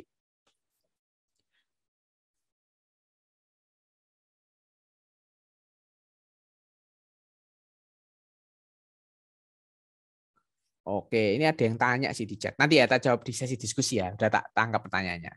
Siap, nanti kita diskusi tak bahas ini. Ini malah kebalikannya. Tenang aja, Mbak Putri, siap. Ada satu pertanyaan, siap dijawab nanti di sesi diskusi. Oke, sekarang kita ke ACLS-nya. At a glance ya, karena kalau kalian mau semuanya ya ikutlah training ACLS gitu kan. Jadi, pertama, ACLS yang penting adalah cardiac arrest. Bagaimana kita menentukan cardiac arrest? Cardiac arrest diapakan? Prinsipnya gini, suatu cardiac arrest atau henti jantung itu lihat dari nadi, teraba atau tidak. Ketika kita ada suatu kasus dan ternyata nadi tidak teraba, sudah pikiran kita adalah algoritma cardiac arrest. Jangan mikir algoritma yang lain, algoritma takiaritmia lah, bradiaritmia lah, lupakan.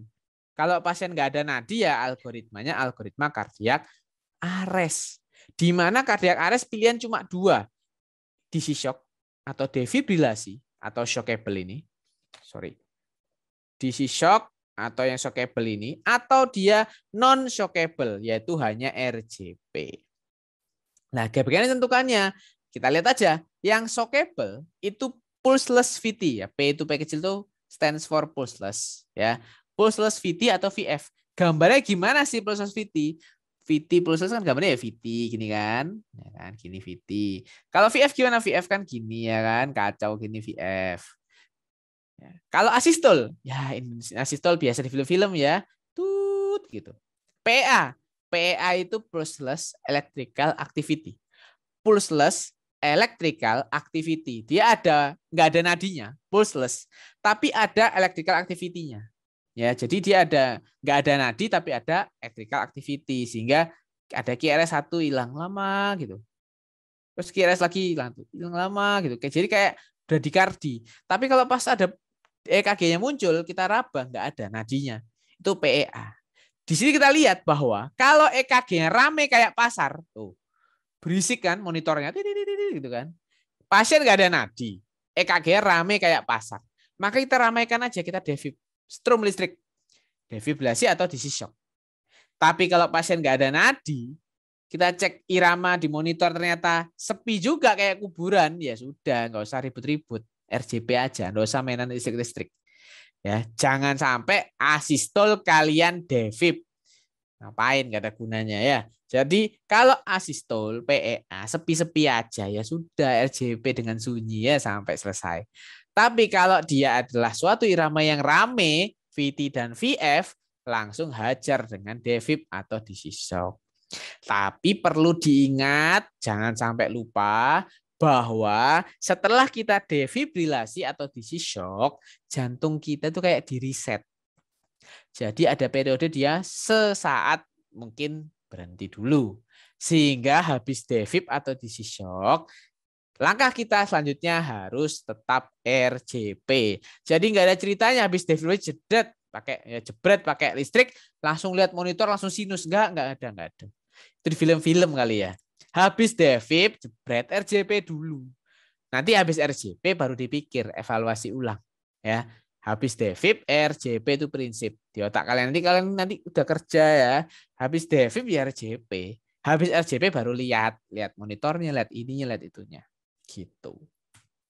Nah, masuklah kita ke algoritma ACLS tahun 2020 yang sudah memang dipakai di Indonesia ya, masuk ACLS Indonesia.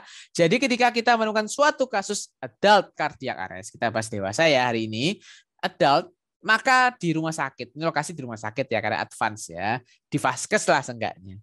Kita langsung RJP. Rumah sakit nggak ada macam-macam. Walaupun ada code blue gitu aja ya. Intinya kita langsung RJP. Pasien ARES datang cek nadi udah nggak ada nadinya, ya RJP sesegera mungkin. Sambil RJP kita berikan dia oksigenasi dan pasang monitor atau pasang defibrilator. Bukan untuk disetrum, untuk sekedar lihat iramanya. Yang cepat kan monitor, ECG monitor atau defib ditempel. Kalau kita EKG cetak dulu kelamaan ya, nempel di kaki, tangan adalah kelamaan. Kita cukup pakai monitor ECG kan cuma 3 lead biasanya, 3 atau 5. Tempel, kelihatan monitornya mana ini. Untuk tahu apa? Ritmenya atau iramanya shakable atau tidak. Boleh di shock atau enggak boleh di shock. Lihat dari mana tadi? Rame kayak pasar atau sepi kayak kuburan. Kalau rame ya sudah hajar aja. Defibrilasi, VTVF. Tapi kalau sepi kayak kuburan, maka kita RJP aja, asistol PEA.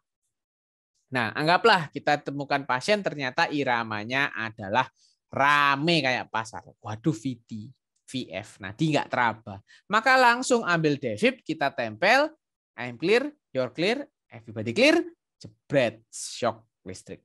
Ya. Habis di listrik, di DC shock, jangan lupa RJP selama 5 siklus atau 2 menit sambil pasang akses vena. Ya, jadi siklus pertama selesai, hanya RJP saja, hanya shock dan RJP. Habis RJP, baru kita evaluasi irama lagi. Ya, yang dicek irama bukan nadi. Iramanya dulu. Iramanya berubah atau enggak? Kalau berubah baru cek nadi, ya kan? Apakah dia RSC gitu kan. Tapi kalau iramanya enggak berubah atau tetap adalah suatu irama ares, tentukan lagi shockable atau tidak. Kalau masih shockable, shock lagi yang kedua. Habis shock RJP jangan lupa ya kan. Siklus kedua. Siklus pertama. Tapi di siklus kedua di sini selain RJP kita masukkan obat yang namanya epinefrin atau adrenalin. 1 mg langsung diboluskan, enggak usah diencerkan ya. Langsung masuk epinefrin. Ya, masuk epi 1 sambil RJP yang kedua. RJP 5 siklus. Lalu kita cek irama lagi. Habis cek irama, ternyata masih shockable. Ya shock lagi siklus ketiga. Tadi kan masuk epinefrin. Ternyata epinefrin itu syaratnya adalah every 3-5 menit. Baru boleh diulang. Sehingga kalau belum 3-5 menit, jangan kamu berikan epi lagi. Maka yang di bawah, karena jaraknya baru 2 menit, yang di bawah habis shock, RJP, masuk obat berupa amiodaron atau lidokain. Dosisnya amiodaron 300 mg bolus. Nih kayak di sini nih. 300 mg bolus. Jadi bukan di drip tapi diboluskan. Atau kalau enggak ada bisa pakai lidokain 2%. Dosisnya adalah 1 sampai 1,5 mg per kg BB. Jadi misal beratnya orang 50 kg ya pakai 50 mg lidokain. Ya, intravena diboluskan juga ya. Jadi pada RJP siklus shock dan RJP ketiga. Kalau masih ternyata shockable, balik lagi ke sini. Shock lagi, RJP lagi. Epinefrin boleh masuk. Kenapa? Kan 2 menit. Tambah 2 menit, totalnya sudah 4 menit. Boleh diulang? Boleh. Maka epinefrin masuk lagi. Masih shockable, turun lagi. Shock lagi, RJP lagi, amiodaron boleh masuk kedua. Amiodaron second dose 150 mg. Dan enough sudah notok di situ. Enggak boleh ada amiodaron third dose, enggak ada.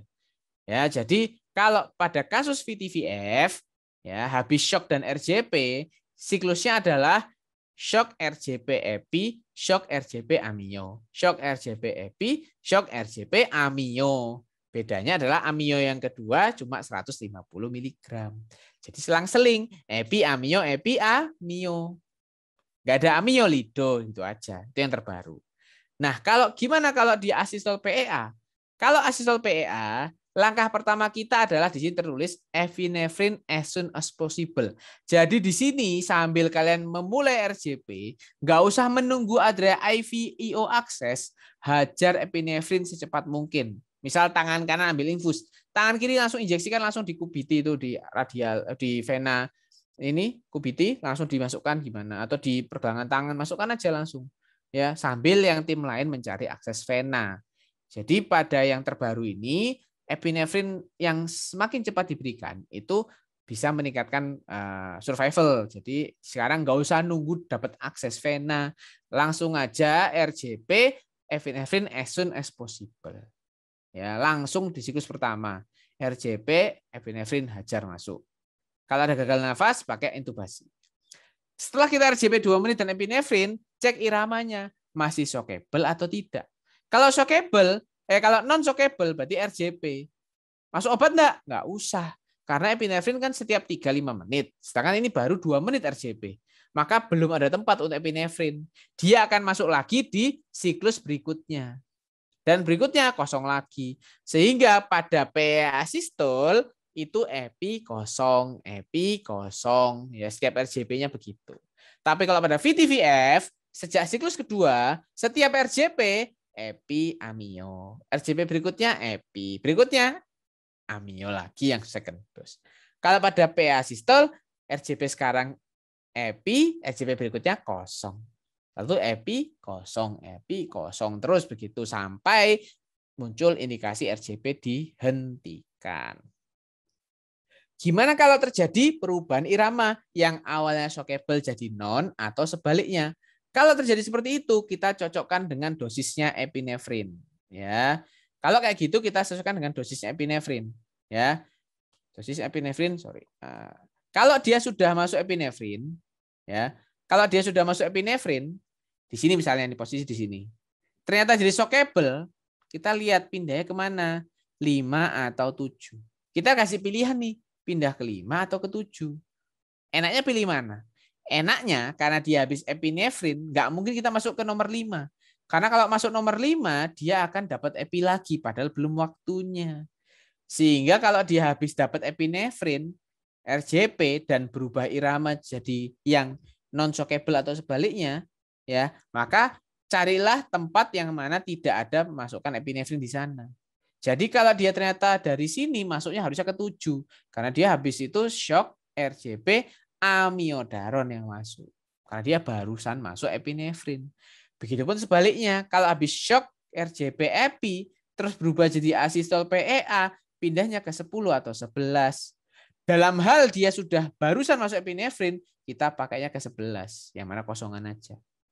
Ya, karena dia habis epinefrin. Kalau dia habis amiodaron, baru pakainya yang epinefrin. Jadi prinsipnya epinefrin selalu diberikan selang-seling kalau mau gampang.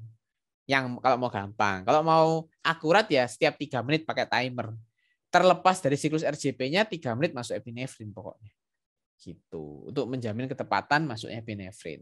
Jadi terlepas dari siklus RJP. Ya, jadi untuk ACLS seperti itu yang cardiac arrest. Prinsipnya tentukan mana shockable mana tidak. Kalau dia non shockable ataupun tidak, tentukan obat apa yang masuk, ya kapan masuknya, ya gitu. Ini adalah obat-obatan yang kita pakai di kasus cardiac arrest. Pertama epinefrin ya, pada kasus di jantung ini pasti primadonanya. Berikutnya bisa berikan amiodaron. Satu ampul ini itu 150 mg. Sehingga kalau kita mau melakukan bolus untuk kasus VT atau VF, pakainya 2 ampul. Ya, diencerkan boleh, tapi diboluskan langsung. Ya, misalnya jadi 10 cc gitu enggak apa-apa. Lidokain, nah ini lidokain ini sering kali kita pakai sebagai suatu analgetik lokal, tapi dia punya fungsi juga dalam kasus aritmia, terutama aritmia ventricle ya. Makanya VT yang pulseless sama VF itu alternatifnya amiodaron adalah diberikan lidokain dengan dosis 1 sampai 1,5 mg per kg BB gitu. Nah, habis kita belajar yang tanpa nadi, sekarang kita ke yang ada nadi. Yang ada nadi gimana? Kalau ada nadi, tentukan dia beradi atau taki. Kalau sudah tentukan dia beradi atau taki, tentukan hemodinamik pasien stabil atau tidak. Dari mana tahunya stabil atau tidak? Contoh kita intip dulu satu guideline. Di guideline ini, pada kasus bradikardi, setelah kita tentukan dia suatu bradikardi, kasih ABC, prinsipnya selalu ya, menemukan bradi ataupun taki ABC dulu, lalu ECG. Nah, ABC, ECG, lalu kita tentukan apakah hemodinamik pasien stabil atau tidak. Dengan prinsip kepala, dada, tangan, tangan. Jadi kapanpun nemu kasus bradiaritmia ataupun takiaritmia, langsung cek kepala, dada, tangan, tangan. Kepala, kesadaran yang menurun. Apakah? Karena gangguan irama itu membuat suplai ke otak berkurang dan kesadarannya turun. Kepala ya, kesadaran turun. Dadanya ada dua. Dada pertama adalah nyeri dada, ischemic chest discomfort, nyeri dada. Dada kedua adalah akut heart failure, ada sesak disertai dengan ronki, akut lung edem. Maka kalau ada itu maka unstable hemodynamic. Lalu tangannya ada dua, hipotensi sama akralnya dingin tanda shock. Ya, kalau tensinya turun gara-gara aritmia atau muncul tanda shock dengan tanda CRT-nya melambat, akralnya dingin ya kan, maka itu adalah tanda shock. Kepala, dada, tangan. Ketika muncul salah satu aja, maka itu kita bilang suatu hemodinamik tidak stabil. Ya. Maka di sini tadi ini mindset kita, ketika ada suatu aritmia bradi ataupun taki, tentukan stabil atau tidak. Pada bradiaritmia, kalau dia stabil, nggak menemukan apapun di situ, maka cukup observasi, nggak usah kalian apa-apakan. Kasih oksigen, observasi, pantau 3 menit EKG ulang, kalau aman pulang nggak apa-apa. Tapi kalau dia unstable hemodinamik, ya bradikardi serta nyeri dada, bradikardi serta kesadaran menurun, maka itu masuk ke yang unstable hemodinamik, maka kita harus obati. Kalau tadi observasi, kalau sekarang obati. Obatnya apa? Banyak. Sulfasatropin, bisa pacemaker, bisa dopamin, bisa epinefrin. Nanti kita bahas di guideline ya kapan pakainya. Kalau taki gimana? Apakah kalau taki stabil juga observasi? Oh enggak. Kalau taki stabil, artinya takiaritmia, misalnya ini pasiennya atrial fibrilasi. Pasien AF ini nggak ada kesadaran menurun, nggak ada nyeri dada, nggak ada tanda alo, akralnya juga hangat, kemudian tensinya juga oke, maka AF yang stabil, maka kita bisa berikan obat. Ya, jadi bukan didiamkan, enggak, tetap kita beri obat. Pilihan obat pada taki itu banyak, ada vagal manuver, adenosin, BBCCB, ya, beta blocker, kalsium channel blocker, sama amiodaron. Ya, kapan pakainya? Nanti kita bahas di guideline. Itu kalau stabil loh ya, kalau stabil. Kalau nggak stabil gimana? Kalau nggak stabil kita pakai electrical cardioversi. Jadi kayak DC shock, tapi tersinkron. Ya, ada tombol sinkronis di situ. Ya, itu taki aritmia. Ya, kita pakai cardioversi. Nah, masuk lagi ke sini. Setelah kita tentukan suatu aritmia itu stabil atau tidak, masuk ke algoritma. Pada bradi, kalau stabil alias no instability hemodynamic, maka cukup monitor dan observe. Santai. Monitor dan observe. Tapi kalau dia ternyata adalah ada suatu gejala simptomatik bradikardi, maka langsung kita berikan obat atropin, sulfasatropin. Dosisnya berapa? Dulu dosisnya itu 0,5 mg. Diulang 6 kali. Sekarang naik. Atropin itu ngasihnya 1 mg bolus alias 4 ampul. Ingat sekali ya. Jangan berikan atropin cuma 1 ampul. Nggak ada ceritanya. Dulu itu 2 ampul, sekarang malah 4 ampul. Diulang setiap 35 menit, maksimum 3 mg. Ya, jadi diulang 3 kali. 1, ulangan kedua, ulangan ketiga. Gitu. Itu untuk atropin. Kalau atropin nggak efektif gimana? Kalau sudah kita beri atropin maksimal, masih juga ada gejala dan masih bradi, maka kita harus konsultasikan ke yang expert. Di sini kita bisa masukkan apa? Bisa pacemaker transkutan, bisa disertai dopamin atau epinefrin tapi secara infus, bukan epinefrin bolus kayak cardiac arrest. Ya, jadi kalau pada kasus ini bradikardi kasih atropin. Kalau enggak mempan baru turun entah pacemaker, entah dia pakai infus dopa atau epi. Ya, itu jika atropin enggak efektif. Nah, dari awal ada beberapa jenis AV block yang mana atropin tidak efektif, yaitu AV block yang grade 2, tipe 2, sama yang total AV block. Kalau kalian menemukan 2 EKG ini, grade 2 tipe 2 atau total AV block, maka sudah nggak usah pakai atropin. Langsung lempar aja ke dopamin sambil backup pacemaker transkutan jika ada. Kalau nggak ada ya dopamin saja sudah cukup. Jadi jangan pakai atropin. Nggak berbahaya, cuman nggak ada efeknya gitu aja. Ya, kalau sudah grade 2 mau PIS 2 minimal, itu udah nggak ada pace. Jadi langsung aja lompat ke pacemaker atau dopamin. Atropinya coret. Dia 1 mg dosisnya. Ini obat yang dibikinnya. Atropin 0,2 mg per mililiter. 1 mililiter, 1 ampul 1 mililiter. Berarti kita perlu 4 ampul untuk bisa masukkan sulfas atropin. Atau dopamin bentuknya vial kayak gini ya. Kita ambil, kita oplos. Atau epinefrin yang bentuknya coklat gini kayak tadi. Ya, itu contoh obat yang dipakai pada bradiaritmia. Ya, nggak ada amiodaron sini, nggak ada. Amiodaron ditagi nanti. Ya, ini bradi. Golongannya ini obatnya. Nah, sekarang kita masuk ke taki, di mana prinsipnya sama. Persis. Ada kasus taki ya kita A, B, C, E, K, G. A, B, C, E, C, G. Ya, prinsipnya sama. A, B, C, lalu E, K, G. Habis A, B, C, E, K, G, sama lagi. Kepala, dada, dada, tangan, tangan. Ya, kepala, dada, dada, tangan, tangan. Kalau ada salah satu aja, maka dia namanya adalah suatu unstable hemodinamik. Ya, unstable hemodinamik.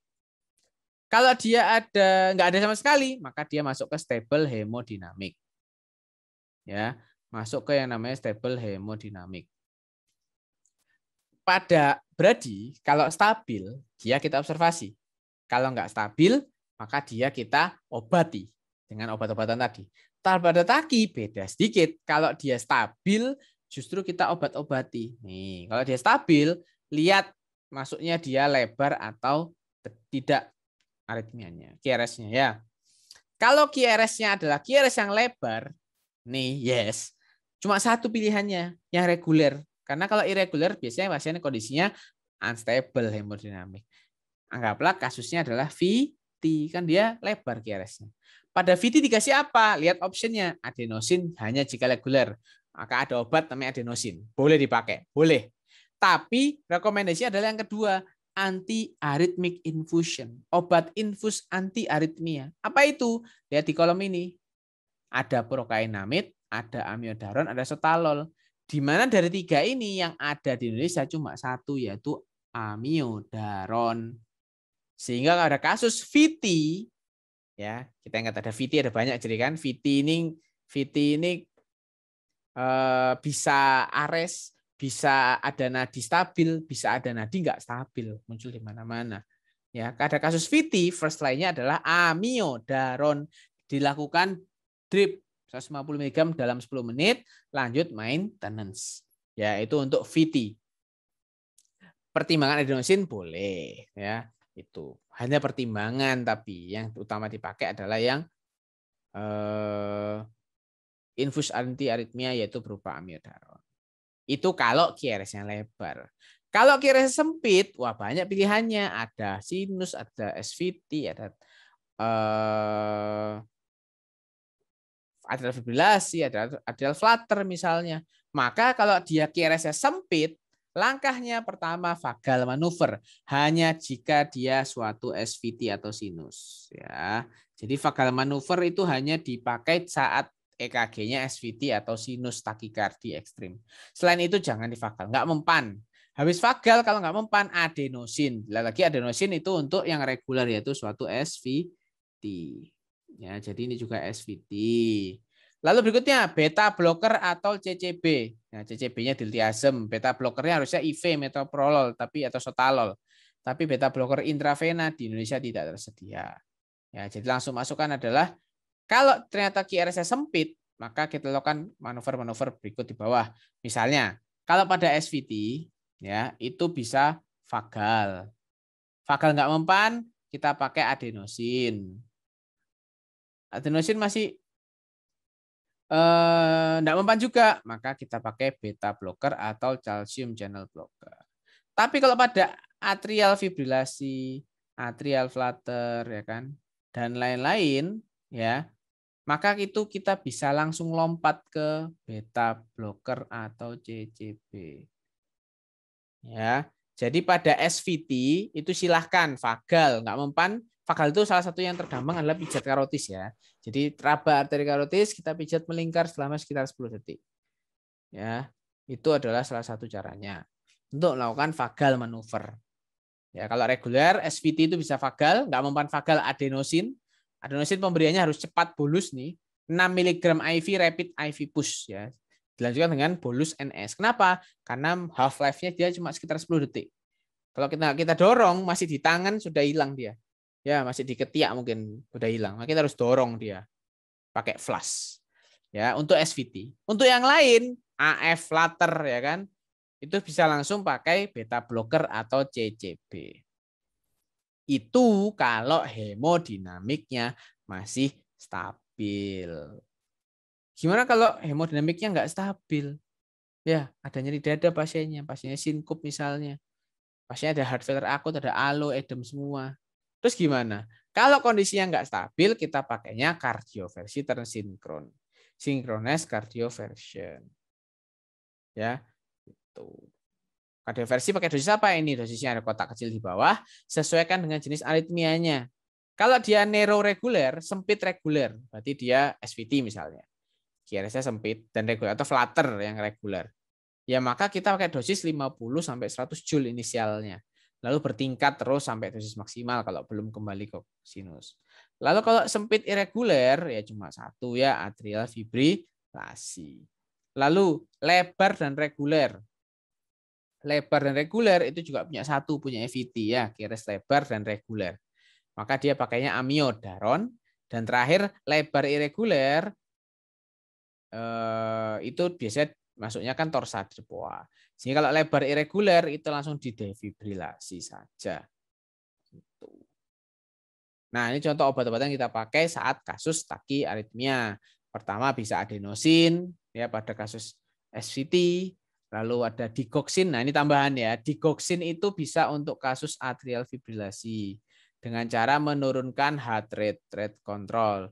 Apalagi AF dengan penyulit heart failure, cocok pakainya digoxin. Dia rate control, mengurangi heart rate.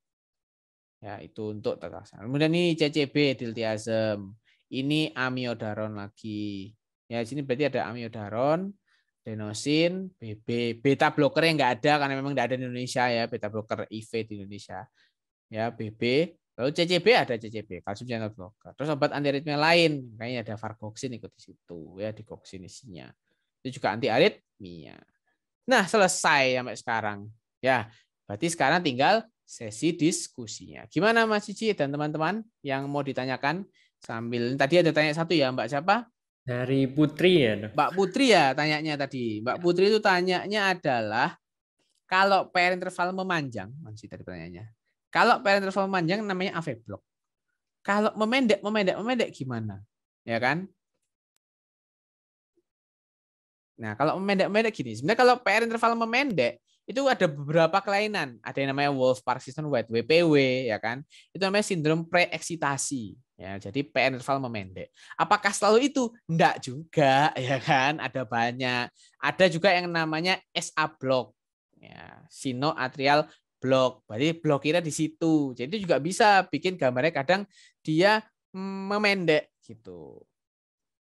Jadi dia terbloknya SA block itu juga gambarnya jadi kayak ya nggak kayak AV block, dia lebih memendek, nempel terus tiba-tiba hilang gitu kan. Itu juga bisa. Jadi masuk yang mana tergantung bentukannya kayak apa gitu. Ya. Kalau memendek harusnya sih bisa masuk yang mana-mana ya. Nah, itu sindrom preeksitasi. Hati-hati, jangan-jangan bukan PR memendek. Jangan-jangan yang kamu lihat adalah suatu total AV block yang kebetulan rate-nya tuh mirip kayak makin lama makin pendek. Padahal ada P yang tertumpuk gitu. Jadi hati-hati. Ya, kalau aneh kok makin pendek gitu kan. Makin rapet, tapi kok ada blok ya bisa SA block, bisa juga dia memang. Tapi kalau pada WPW nggak ada drop beat di situ ya. Jadi hati-hati, jangan sampai ketuker sama yang namanya TAVB. Apalagi kalau terus gelombang P-nya muncul di belakangnya QRS lah, ini TAVB jangan-jangan. Ya, gitu. Terus Lagi. ada pertanyaan selanjutnya nih, Apa Dok. ini? Dari Kalau irama ditanyakan sinus atau asinus, AV blok, PVC, PAC atau sinus, tidak. Jawabannya adalah intinya adalah kalau dia sinus tulisnya sinus.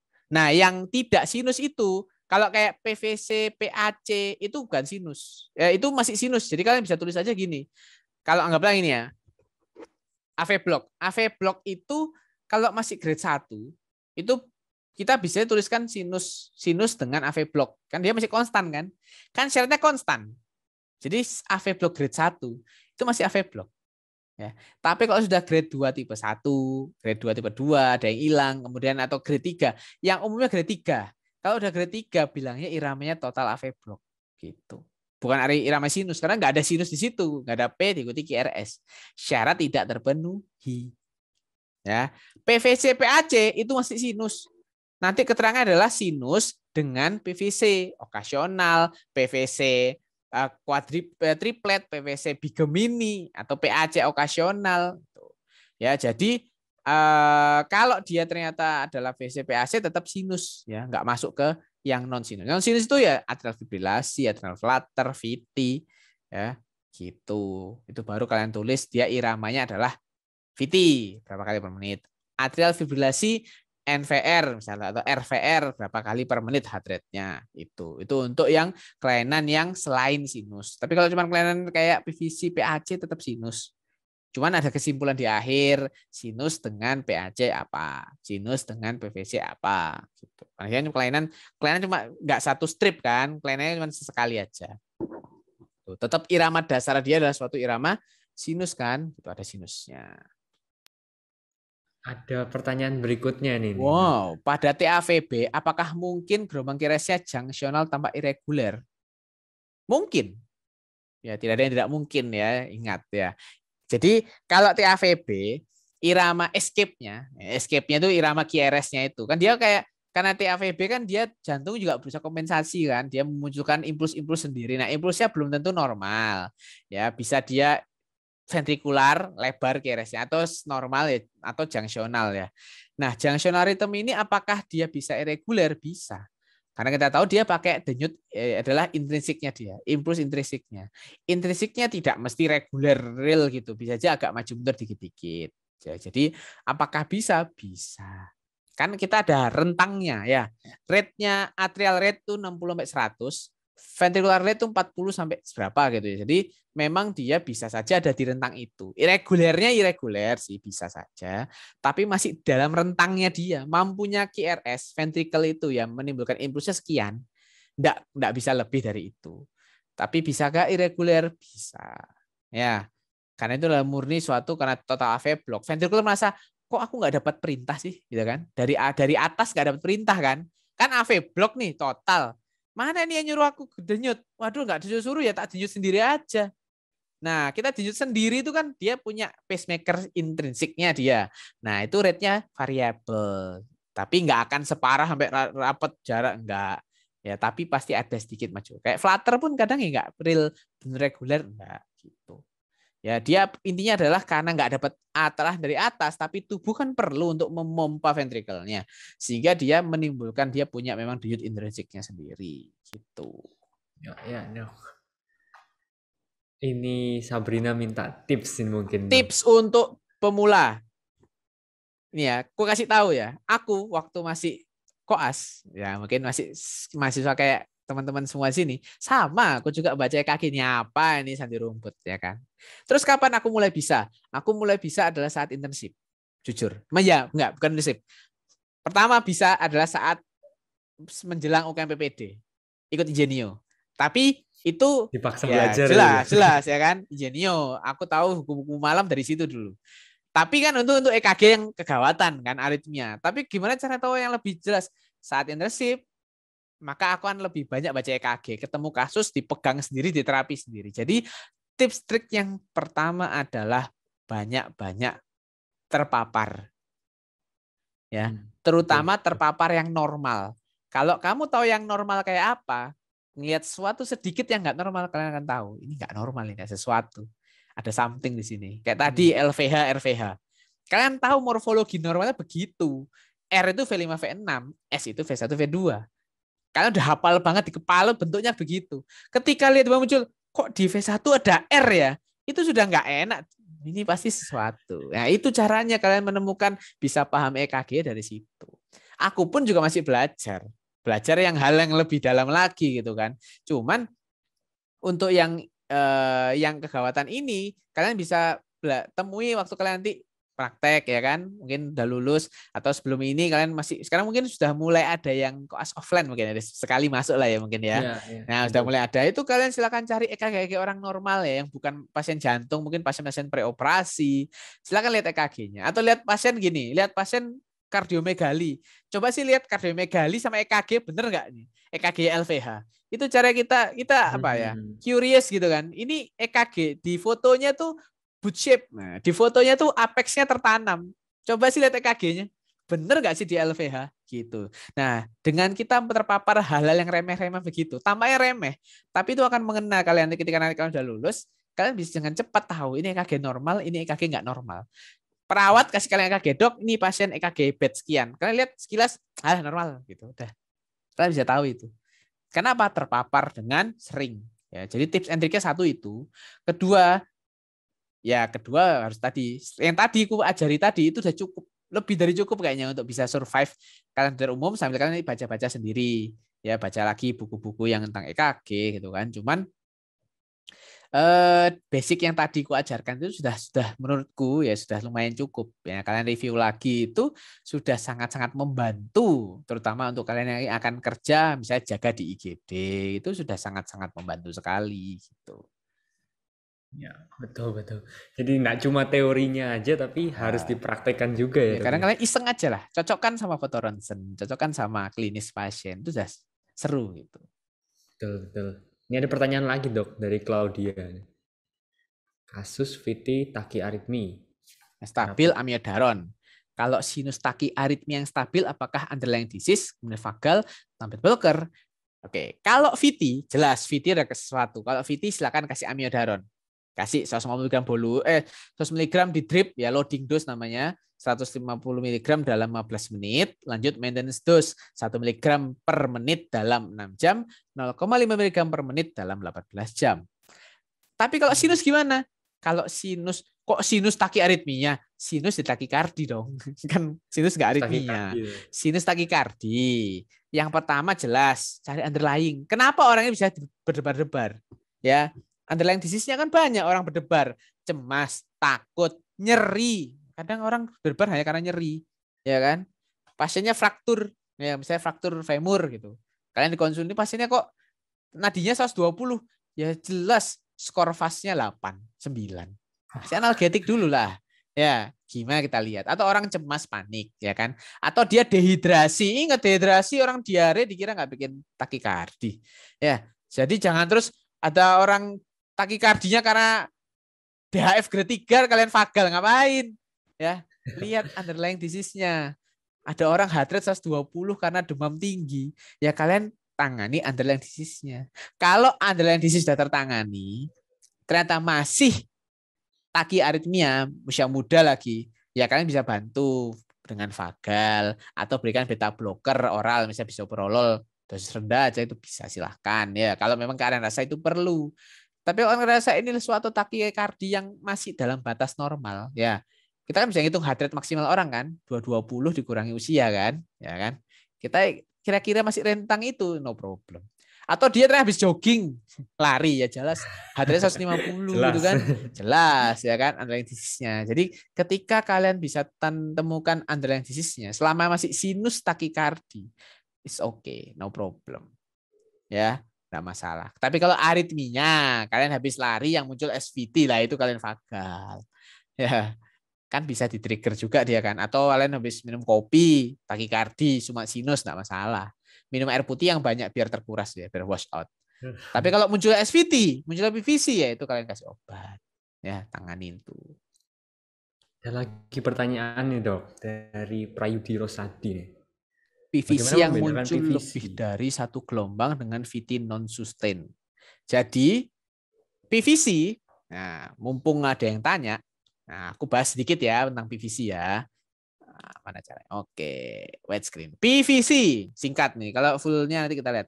Jadi PVC adalah suatu gelombang prematur ventricular contraction. Ventricle berarti dia adalah QRS. Karena dia prematur, dia abnormal, QRS-nya akan jadi lebar dan abnormal. Bisa ada suatu sinus PVC, sinus PVC, atau gini sinus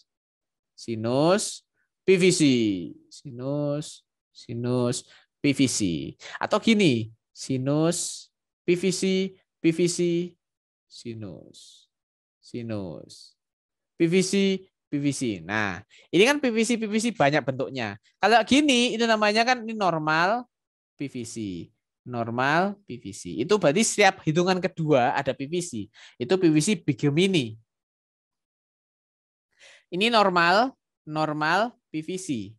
Normal PVC. Itu artinya trigemini. Hitungan ketiga ada PVC. Yang bawah normal ada PVC berdua-duaan, berpasang-pasangan. Namanya PVC couplet. Ya, couple. Nah, habis 2 apa? 3. Kalau kalian mau gini, 1, 2, 3. Ya, bukan asar ya, 1, 2, 3 gitu. Ini namanya triplet. Masih sudah mau joget aja itu. Triplet. Ya, triplet. Nah, kapan? Tadi pertanyaannya kita masuk ke pertanyaannya. Bagaimana membedakan PVC yang multiple dengan non-sustain VT? Jadi, definisi VT ya, adalah ya, pada PVC. Ketika PVC muncul 2 kali koplet, 3 kali triplet, lebih dari 3 kali, di situ kita udah bisa bilang dia suatu VT. Ya, VT.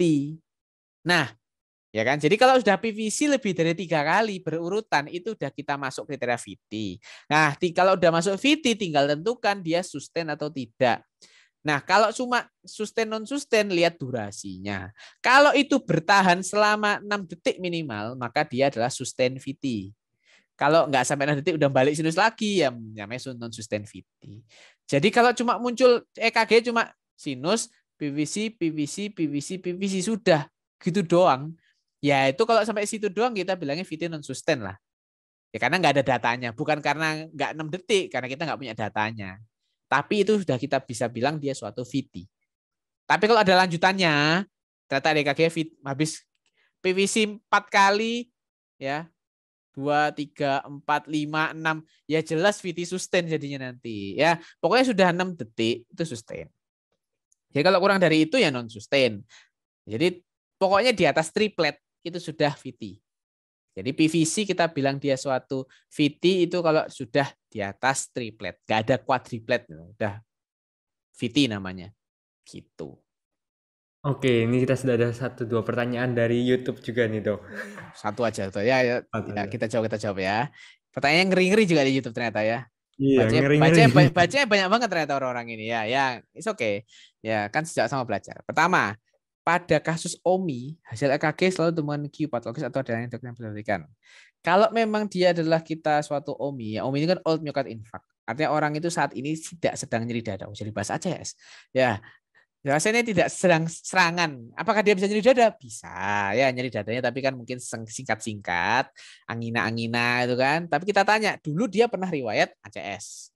Apakah haki patologis? Yang paling patognomonis itu ada gelombang Q patologis. Karena kalau munculnya gelombang T inversi, artinya sekarang masih iskemia gitu kan posisinya. Jadi apakah ada Q patologis? Ada satu. Yang kedua korelasi klinis juga. Tapi kalau pasiennya nyeri dada lebih dari 20 menit, lalu gambarnya patologis, ya jangan kalian bilang adalah OMI, itu ACS. Ya, mungkin belum muncul aja T inversinya atau ST depresinya atau ST elevasinya. Ya, jadi tetap nomor 1 korelasikan dengan klinisnya. ACS itu adalah nyeri dada tipikal, durasi minimal 20 menit. Jadi kalau udah 20 menit, maka apapun ECG-nya masuk ACS. Selama belum itu ya kalau memang muncul lagi patologis ya OMI mungkin chest pain-nya gitu. Tapi memang yang paling terkenal adalah muncul patologis. Kedua yang perlu diperhatikan adalah riwayat anamnesis kalian ya. Kalau memang pasien riwayat opname karena memang serangan jantung ya sangat-sangat sugestif banget bahwa itu adalah suatu OMI, patologisnya karena OMI. Yang ini lagi tanya mengenai AVRT. Wah ini bahkan aku hari ini nggak membahas AVRT dan AVNRT ya. Jadi jadi di aritmia yang supraventrikular itu nanti kita bisa membagi dia menjadi AVRT sama AVNRT. Yang AVRT ada tipikal, ada ortodromik, ada antidromik. Apakah ada perbedaan? Gini, prinsip pertama dulu. Di mana tempatmu bertugas?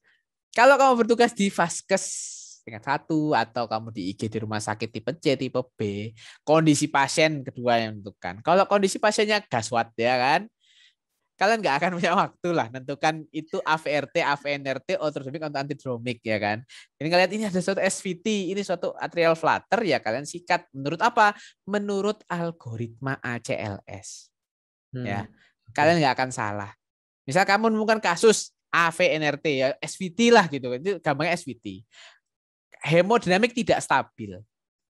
Apa sih kardioversi kan? Start di 50 Joule. Either itu AVRT, either itu AVNRT, apakah itu ortodromik antidromik ya kan? Kalau kondisinya unstable kita pakai algoritma ACLS-nya yaitu kardioversi. Tapi apakah sebenarnya ada perbedaan? Ada. Karena kita tahu antiaritmia ada banyak kelasnya mulai kelas 1, 2, 3, 4, 5 and so on ya. Memang pada AVRT misalnya itu amiodaron nggak efektif bisa pakai digoxin ya. Yang hal-hal kayak gitu kan perlu pertimbangan dan itu bukan kita sebenarnya. Kalian bisa konsulkan itu ke dokter spesialis jantung. Ya. Kita lihat di algoritma tak ingatkan, kita lihat di algoritma ACLS yang paling akhir, coba tak tunjukkan ya. Jangan ya oke kita mungkin banyak belajar, banyak tahu. Cuman tetap kalian di OSCE, ujian UKMPD di OSCE ada poin terakhir di penilaian OSCE yang namanya poin mawas diri. Apa sih poin mawas diri itu? Adalah poin di mana kalian KY pasien bahwa jika masih ada keluhan, Bapak atau Ibu akan saya rujuk ke dokter spesialis. Artinya bahwa di situ poinnya adalah kalau kita dokter umum ya sesuai kompetensi kita. Ketika ada sesuatu yang kita tidak mampu ya kita konsultasikan atau kita rujuk. Coba lihat di algoritma paling bawah, consider expert consultation. Di semua algoritma ada. Kenapa? Karena kalau kalian sudah kasih vagal, kasih adenosin, beta blocker, CCB, obatnya nggak ada, bingung. Terus mau ngapain? Konsul. Lapor. Ya. Jadi, apakah ada perbedaan? Kalau kondisi kegawatan, pakailah ini. Kalau tidak gawat, silakan berikan yang sesuai tipikalnya. Kalau tidak membaik, konsultasikan dulu. Ya. Oke. Di atas langit pasti masih ada langit. Harus tahu kompetensi batasnya juga. Betul, batasnya juga tahu. Nggak terus kita merasa bisa terus hajar semua. Aku bisa kok perikardiosentesis ya kali aja. Aku bisa kok misalnya aku bisa needle torakosintesis gitu misalnya gitu. Ya, kalau memang emergensi silahkan. Tapi kalau dirasa di tempat itu ada delay waktu jeda untuk konsul dan lain-lain ya konsultasikan. Ya. Kalau cuma defibrilasi itu kan memang kita ya kegawatan kita nggak bisa delay sekian detik pun nggak ada delay. Tapi kalau hal yang bisa delay silahkan. Ya. Apa ini? Atrial flutter kapan adenosin verapamil nggak? Kalau atrial flutter itu sebenarnya itu adenosin nggak mempan. Ya, lihat algoritma di UK, adenosin itu sudah nggak efektif untuk atrial flutter. Sehingga atrial flutter langsung hajar pakai beta blocker atau calcium channel blocker intravenous. Masalahnya di Indonesia nggak punya beta blocker intravena, sehingga langsung kita pakai CCB yaitu verapamil atau diltiazem. Jadi kalau atrial flutter kita ingin rate control, pakailah verapamil diltiazem. Kalaupun mau rhythm control, kita off label bisa pakai amiodaron. Ya, amiodaron untuk rhythm control. Terakhir apa ini? Terakhir ya. Kalau takikardi stabil torsade. Nah, ini agak ini juga ya. Torsade jarang stabil. Kalian nggak akan nemu sih kayaknya torsade pasiennya stabil. Torsade pasien udah kelihatan nggak jelas gitu pasti kan. Ya, jadi torsade POA itu kalau lihat algoritmanya, torsade POA itu tatasan utamanya defibrilasi. Defib. Ya, pasien torsade POA itu tatasan non farmakonya adalah defibrilasi. Ya, di guideline yang terakhirnya kita lihat ketika dia weight irregular itu defibrillation dose. Cuma kita bisa berikan obat terapi farmakologis karena patofisiologi terjadinya torsade POA itu karena biasa hipokalemia, hipomagnesemia. Sehingga kita berikan magnesium sulfat ya. 2 gram IV betul. Lihat dosisnya 1 sampai 2 gram. Bolus IV pelan. Karena bolus kita pakai yang 20%. Ya, itu tata laksana farmakologisnya untuk torsadepoa. Jadi betul, jangan pakai amiodaron karena dia ada pemanjangan QT. Kalau amiodaron efek sampingnya makin panjang QT intervalnya. Sehingga pada torsadepoa pakai magnesium sulfat bukan untuk torsanya sebenarnya, tapi kita lebih mengejar adalah dia adalah patofisnya adalah hipomagnesemia gitu. Jadi untuk menata laksana dan kita nggak punya waktu kan untuk cek magnesium di dalam darah gitu kan. Jadi memang pada torsadepoa defibrilasi satu ya untuk segera mengkonvert dia menjadi irama yang tidak maligna. Kedua adalah bisa dibantu dengan farmakologisnya magnesium sulfat. Ya, sejauh yang aku tahu itu, ya kan. Dan banyak lagi. Kita harus terapi juga kan ingat semua aritmia kita harus cek yang namanya 5H 5T. Ya. Kita harus cari Oke. itu 5H 5T. Luar biasa ilmunya malam hari ini. Pack full. Seluruh ALCLS dapat semua teman-teman. Mungkin malam hari ini sampai di sini ya teman-teman ya. Kalau misalnya teman-teman masih punya pertanyaan-pertanyaan bisa dicatkan di grup Telegramnya. Nanti mungkin kita bisa bantu untuk operkan ke Dokter Daus untuk dibantu jawab juga. Terima kasih banyak Dokter Daus malam ini ilmunya semua luar biasa. Teman-teman juga terakhir saya tidak lupa mengingatkan jangan lupa untuk share story-nya karena nanti ada hadiah untuk pemenangnya. Pemenangnya akan kami umumkan di story juga besok. Jadi jangan lupa tag @internaisfan dan tag @inkenio Indonesia. Oke, mungkin itu saja dari untuk teman-teman semuanya. Sekali lagi terima kasih banyak Dr. Daus atas malam hari ini. Sehat selalu, sukses pendidikannya. Amin, Lancar-lancar semua ya, dokter. amin. Sampai ketemu lagi teman-teman internet adik di internet online berikutnya. Bye-bye. Terima kasih Mas Cici dan teman-teman semua.